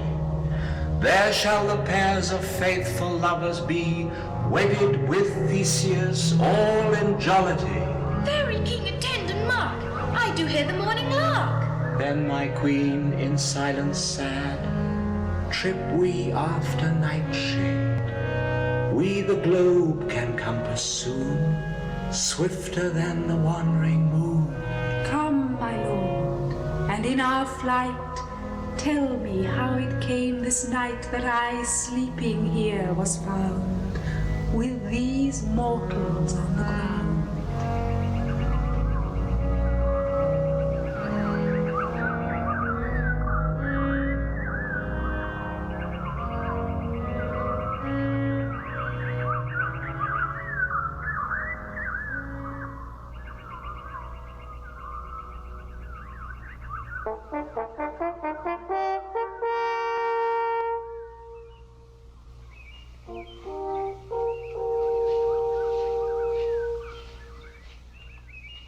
Go, one of you, find out the forester, for now our observation is performed.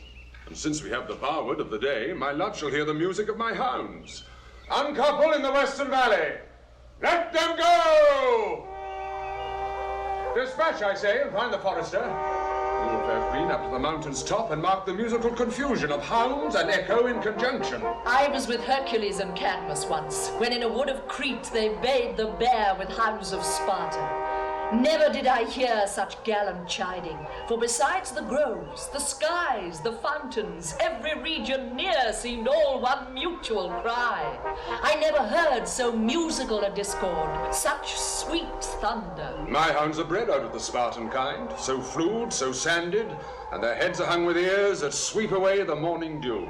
Crook-kneed and dew-lapped like Thessalian bulls, slow in pursuit, but matched in mouth like bells, each under each. A cry more tunable was never hollowed to nor cheered with horn in Crete, in Sparta, nor in Thessaly.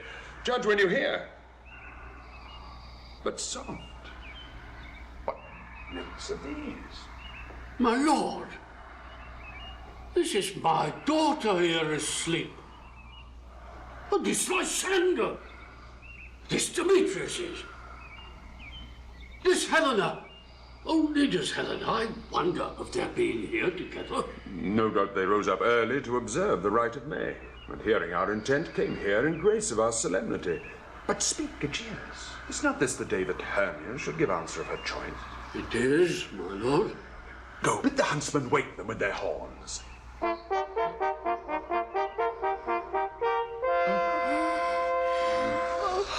Good morrow, friends. St. Valentine is past.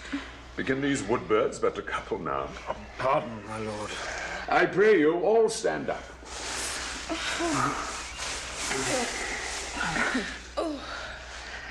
I know you two are rival enemies. How comes this gentle concord in the world, that hatred is so far from jealousy to sleep by hate and fear no enmity? My lord, I shall reply amazedly, half sleep, half waking. But as yet I swear I cannot truly say how I came here. But as I think, for truly would I speak, and now I do bethink me so it is, I came with Hermia hither. Our intent was to be gone from Athens, where we might, without the peril of the Athenian law... Enough, enough! My lord, you have enough. I beg the law upon his head. They would have stolen away, they would, Demetrius. Thereby it would have defeated you and me, you of your wife, and me of my consent, that she should be your wife. My lord, fair Helen told me of their stealth, of this their purpose hither, to this wood, and I in fury hither followed them, fair Helena in fancy following me. But my good lord, I wot not by what power, but by some power it is. My love to Hermia, melted as the snow, seems to me now as the remembrance of an idle gaud which in my childhood I did dote upon. And all the faith, the virtue of my heart, the object and the pleasure of mine eye is only Helena. To her, my lord, was I betrothed ere I saw Hermia, but like in sickness did I loathe this food, but as in health, come to my natural taste, now do I wish it, love it, long for it, and will forevermore be true to it. Fair lovers, you are fortunately met. Of this discourse we more will hear anon. Egeus, I will overbear your will, for in the temple, by and by, with us, these couples shall eternally be knit. And for the morning now is something worn, our purpose hunting shall be set aside. Away with us to Athens, 3 and 3. We'll hold a feast in great solemnity. Come, Hippolyta.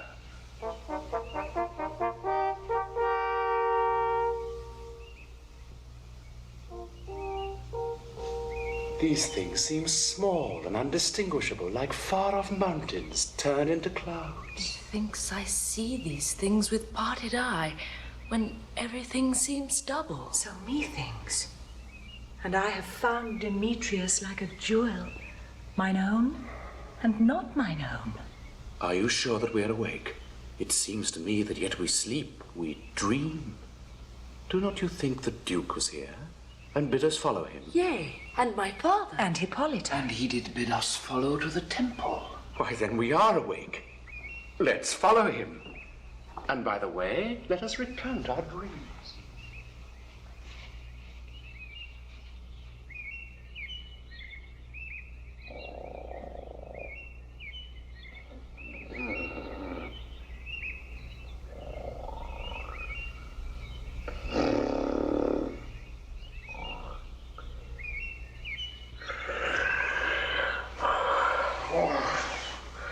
When my Q can call me and I will answer. My next is most fair Pyramus. Blick, Flute the birdsman, Snout the tinker, starveling. God's my life, stolen ince and left me asleep. I have had a most rare vision. I've had a dream. Past a widow man to say what dream it was. Man is but an ass if he go about to expound his dream. Methought I was. There's no man can tell what. Methought I was, and methought I had. But man is but a patched fool if he will offer to say what methought I had. The eye of man hath not heard, the ear of man hath not seen, man's hand is not able to taste, his tongue to conceive, nor his heart to report what my dream was. I will get Peter Quince to write a ballad of this dream. It shall be called Bottom's Dream, because it hath no bottom, and I will sing it in the latter end of our play before the Duke. Peradventure, to make it the more gracious, I will sing it at her death.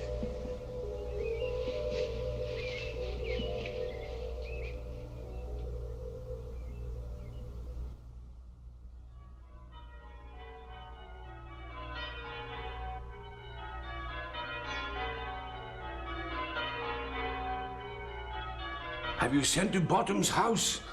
Is he come home yet? He cannot be heard of, out of doubt he is transported. If he come not, Then the play is mad. It goes not forward, doth it? It is not possible. You have not a man in all Athens able to discharge Pyramus but he. No. He has simply the best wit of any handicraft man in Athens. Yea, and the best person too. And he is a very paramour for a sweet voice. Oh, you must say paragon.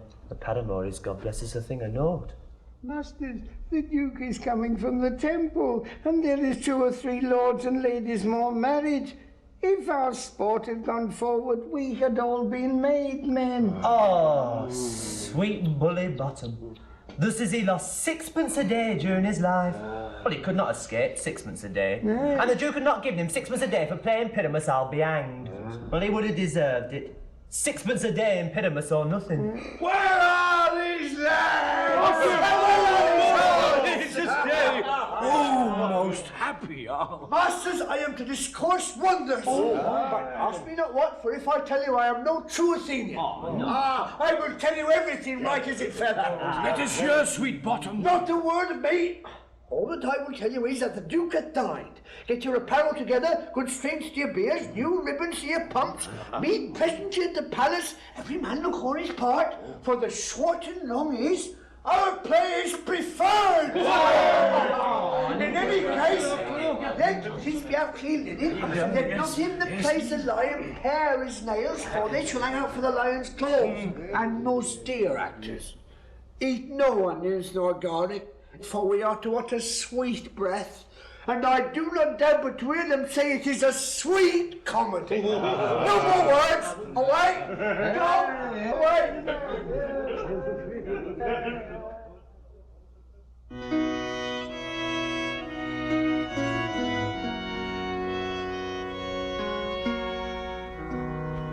"'Tis strange, my Theseus, that these lovers speak of." More strange than true. I never may believe these antique fables, nor these fairy joys. Lovers and madmen have such seething brains, such shaping fantasies, that apprehend more than cool reason ever comprehends. The lunatic, the lover, and the poet are of imagination all compact. One sees more devils than vast hell can hold, that is the madman. The lover, all as frantic, sees Helen's beauty in a brow of Egypt. The poet's eye, in a fine frenzy rolling, doth glance from heaven to earth, from earth to heaven. And as imagination bodies forth the forms of things unknown, the poet's pen turns them to shapes, and gives to airy nothing a local habitation and a name. Such tricks has strong imagination, that if it would but apprehend some joy, it comprehends some bringer of that joy. Or in the night, imagining some fear, how easy is a bush supposed to bear? But all the story of the night told over, and all their minds transfigured so together, more witnesseth than fancy's images, and grows to something of great constancy. But howsoever, strange and admirable. Here come the lovers, full of joy and mirth.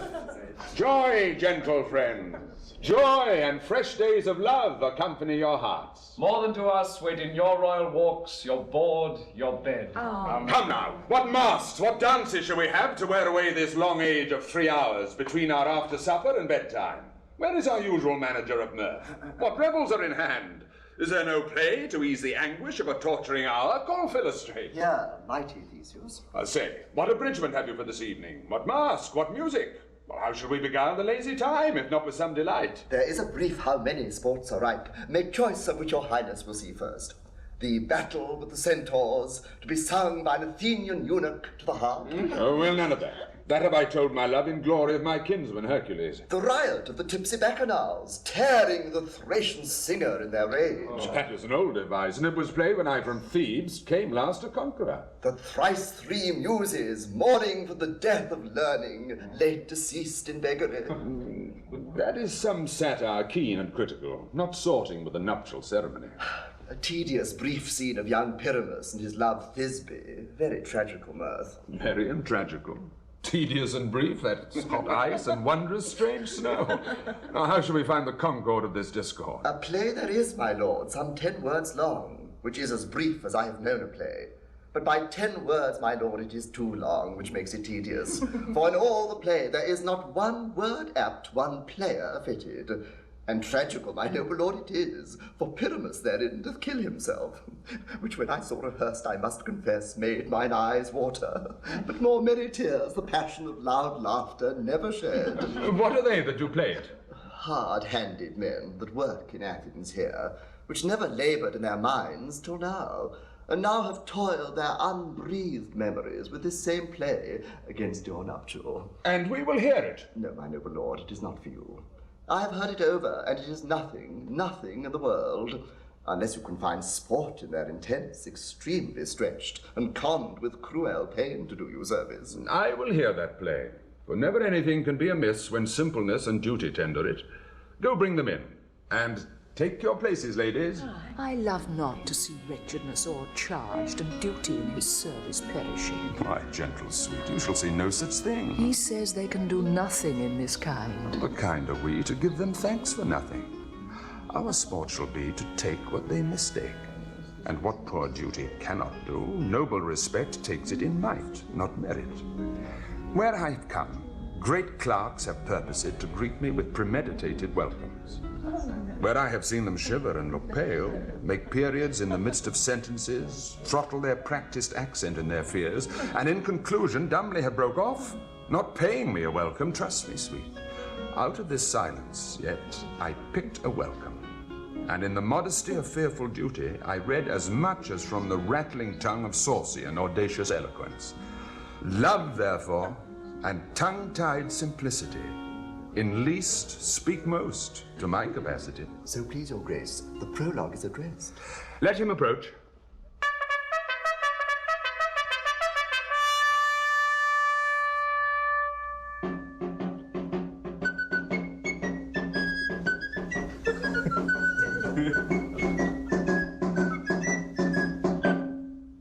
If we offend, it is with our goodwill that you should think we come not to offend, but with goodwill to show our simple skill. That is the true beginning of our end. Consider then we come but in despite.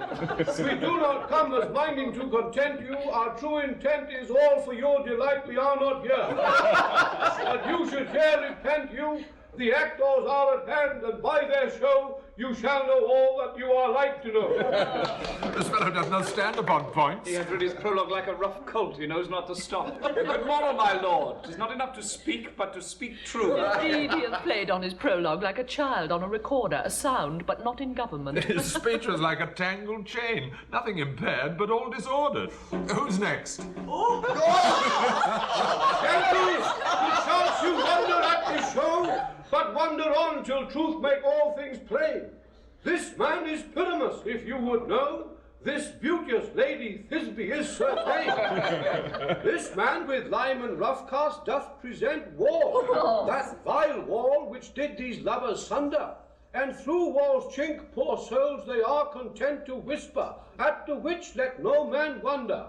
This man with lanthorn, dog, and bush of thorn presenteth moonshine. If you will know, by moonshine did these lovers think no scorn, to greet at Nina's tomb, there to woo.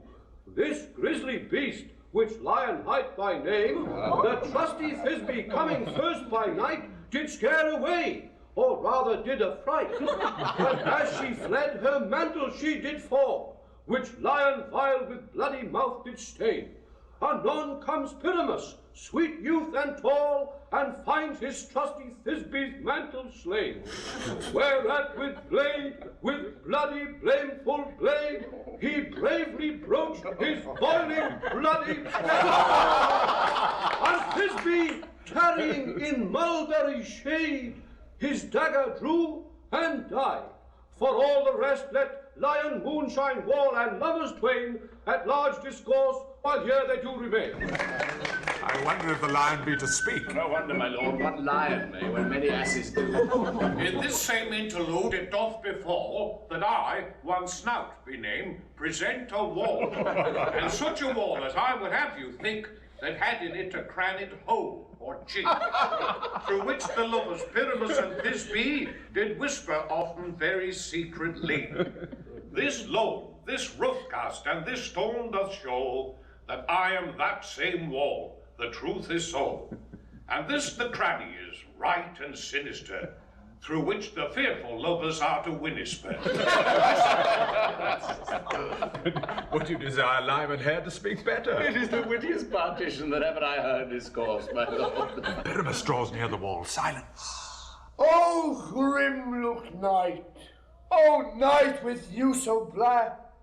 Oh, night, whichever art when day is not! Oh, night! Oh, night! Alack, alack, alack! I fear my Thisby's promise is forgot. And thou, O wall, O sweet, O lovely wall, that stands betwixt her father's ground and mine, thou wall, O sweet and lovely wall, show me thy cheek. Show me thy cheek. To gleam through with mine eye. Thanks, courteous wall, Jove shield thee well for this. But what see I? No Thisby do I see. Oh, wicked wall, through whom I see your bliss, curse be thy stones for thus deceiving me. All methinks being sensible should curse again. No, in future he should not. Deceiving me is Thisby's cue. She is 20 now, and I'm to spy her through the wall. You shall see it with 4 petals I told you. Yonder she comes. Oh, wall! Oh, wall! Full often hast thou heard my moans for parting my fair Pyramus and me. My cherry lips have often kissed thy stones with lime and hair knit up in thee.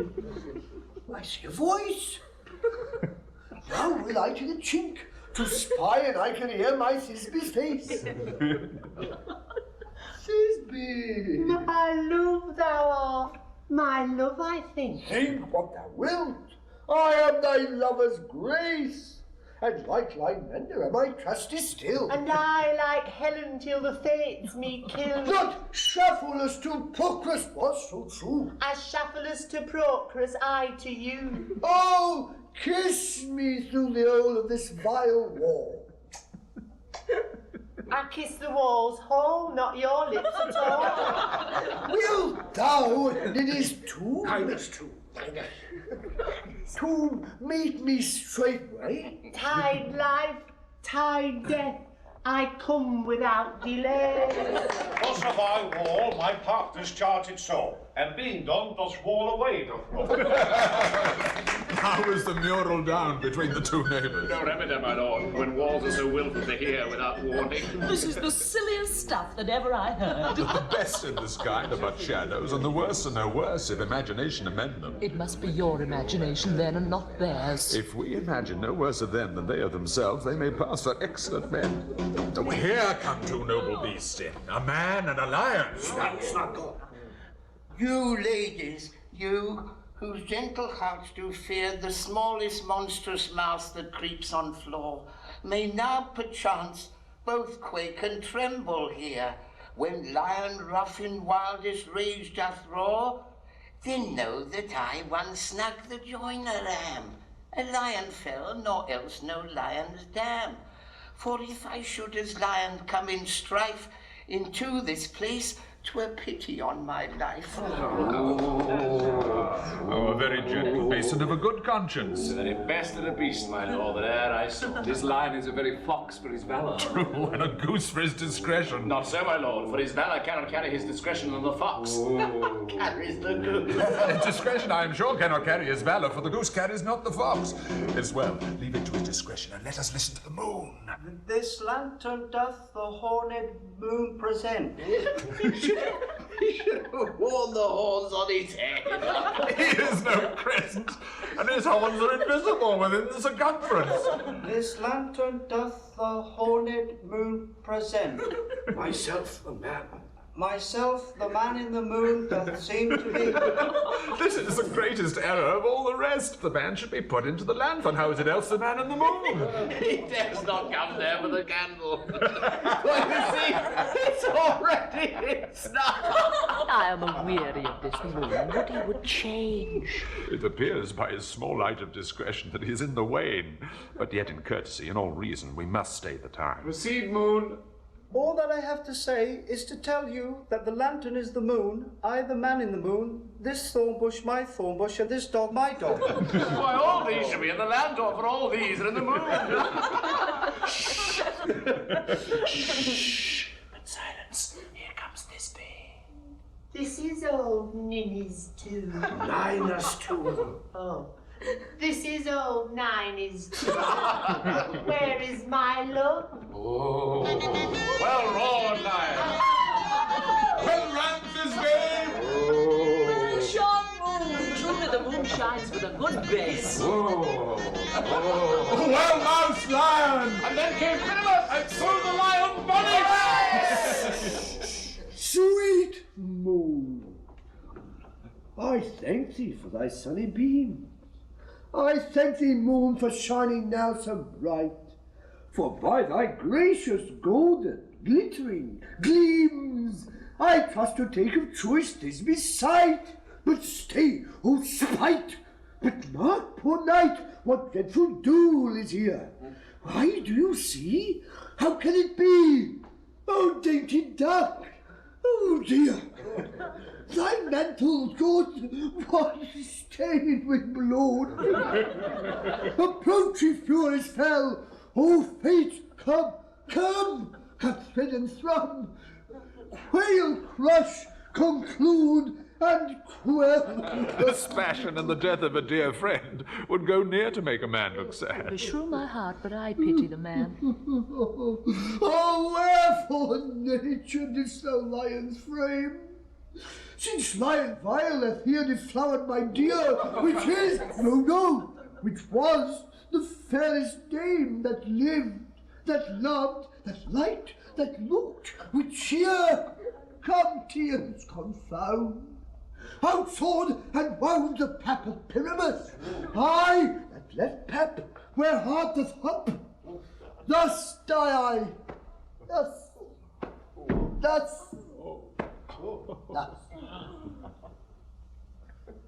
Now am I dead. Now am I fled. My soul is in the sky. Tongue, lose thy light. Moon, take thy flight. Now die, die, die, die. Die. Die. No die, but an ace for him, for he is but one. Less than an ace, man, for he's dead, he's nothing. With the help of a surgeon, he might yet recover and prove an ass. How chance Moonshine is gone before Thisbe comes back and finds her lover? She will find it by starlight. Here she comes, and her passion ends the play. Methinks she should not use a long one for such a Pyramus. I hope she will be brief. A mote will turn the balance, which Pyramus, which Thisbe is the better. He for a man, God warrant us, she for a woman, God bless us. She hath spied him already with those sweet eyes. And thus she means vigilant. Asleep, my love? What? Dead, my dove? Oh, Pyramus, arise! Speak, speak. Quite dumb? Dead? Dead! A tomb must cover thy sweet eyes, these lily lips, this cherry nose, these yellow cowslip cheeks are gone, are gone. Lovers make moan, his eyes were green as leaves. Oh, sisters three, come to me with hands as pale as milk. Lay them in gore, since you have shore with shears his thread of silk. Tongue not a word, come trusty sword, come blade my breast imbrue, and farewell friends, thus Thisbe ends. Adieu, adieu, adieu. Moonshine and Lion are left to bury the dead. Aye, and Wall, too. No, I assure you that the wall is down the part in their forest. Will it please you to see the epilogue, or to hear a burgomaster between two of our company? Oh, no epilogue, I pray you. Your play needs no excuse. Never excuse, for when the players are all dead, there need none to be blamed. Marry, if he that writ it had played Pyramus and hanged himself in Thisbe's garter, it would have been a fine tragedy. And so it is, truly, and very notably discharged. But come, your burgomask, let your epilogue alone.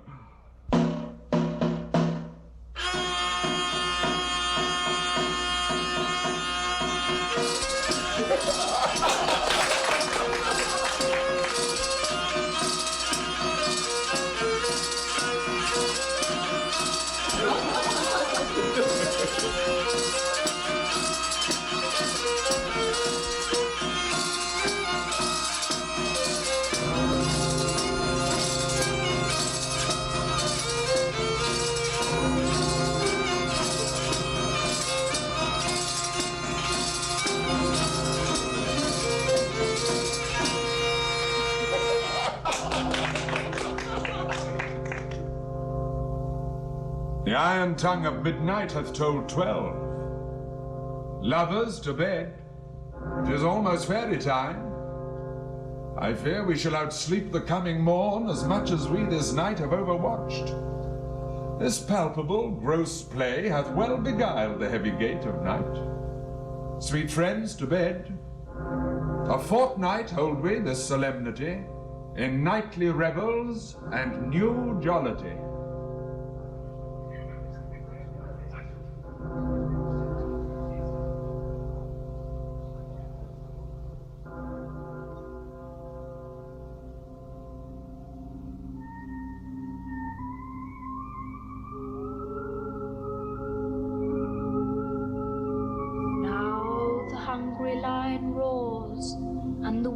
Behowls the moon, whilst the heavy ploughman snores, all with weary task fordone. Now the wasted brands do glow, whilst the screech owl, screeching loud, puts the wretch that lies in woe in remembrance of a shroud.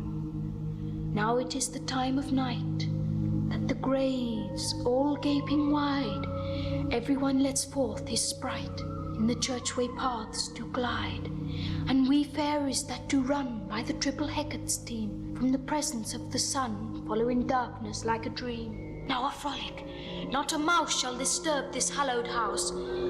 I am sent with broom before, to sweep the dust behind the door. Through the house give glimmering light, by the dead and drowsy fire, every elf and fairy sprite hop as light as bird from briar, and this ditty after me sing and dance it trippingly. First rehearse your song by rote, to each word a warbling note. Hand in hand with fairy grace will we sing and bless this place.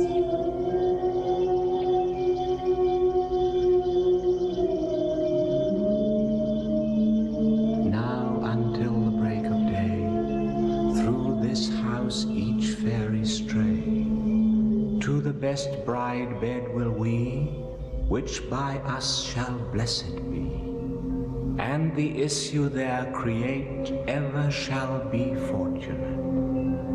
So shall all the couples three ever true in loving be, and the blots of nature's hand shall not in their issue stand. Never mole, hair, lip, nor scar, nor mark prodigious, such as are despised in nativity, shall upon their children be. With this field due consecrate, every fairy take his gate, and each several chamber bless, through this palace with sweet peace, and the owner of it blessed ever shall in safety rest. Trip away, make no stay, meet me all by break of day.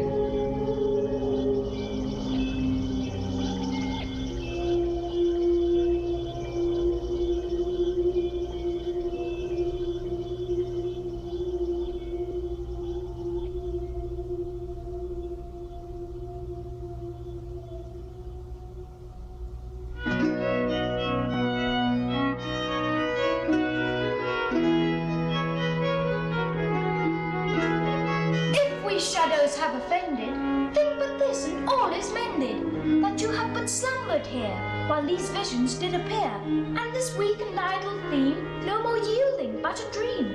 Gentles, do not reprehend, if you pardon, we will mend, and as I am an honest pug, if we have unearned luck, now to scrape the serpent's tongue, we will make amends friends ere long, else the Pakalaya call. So good night unto you all. Give me your hands if we be friends, and Robin shall restore amends.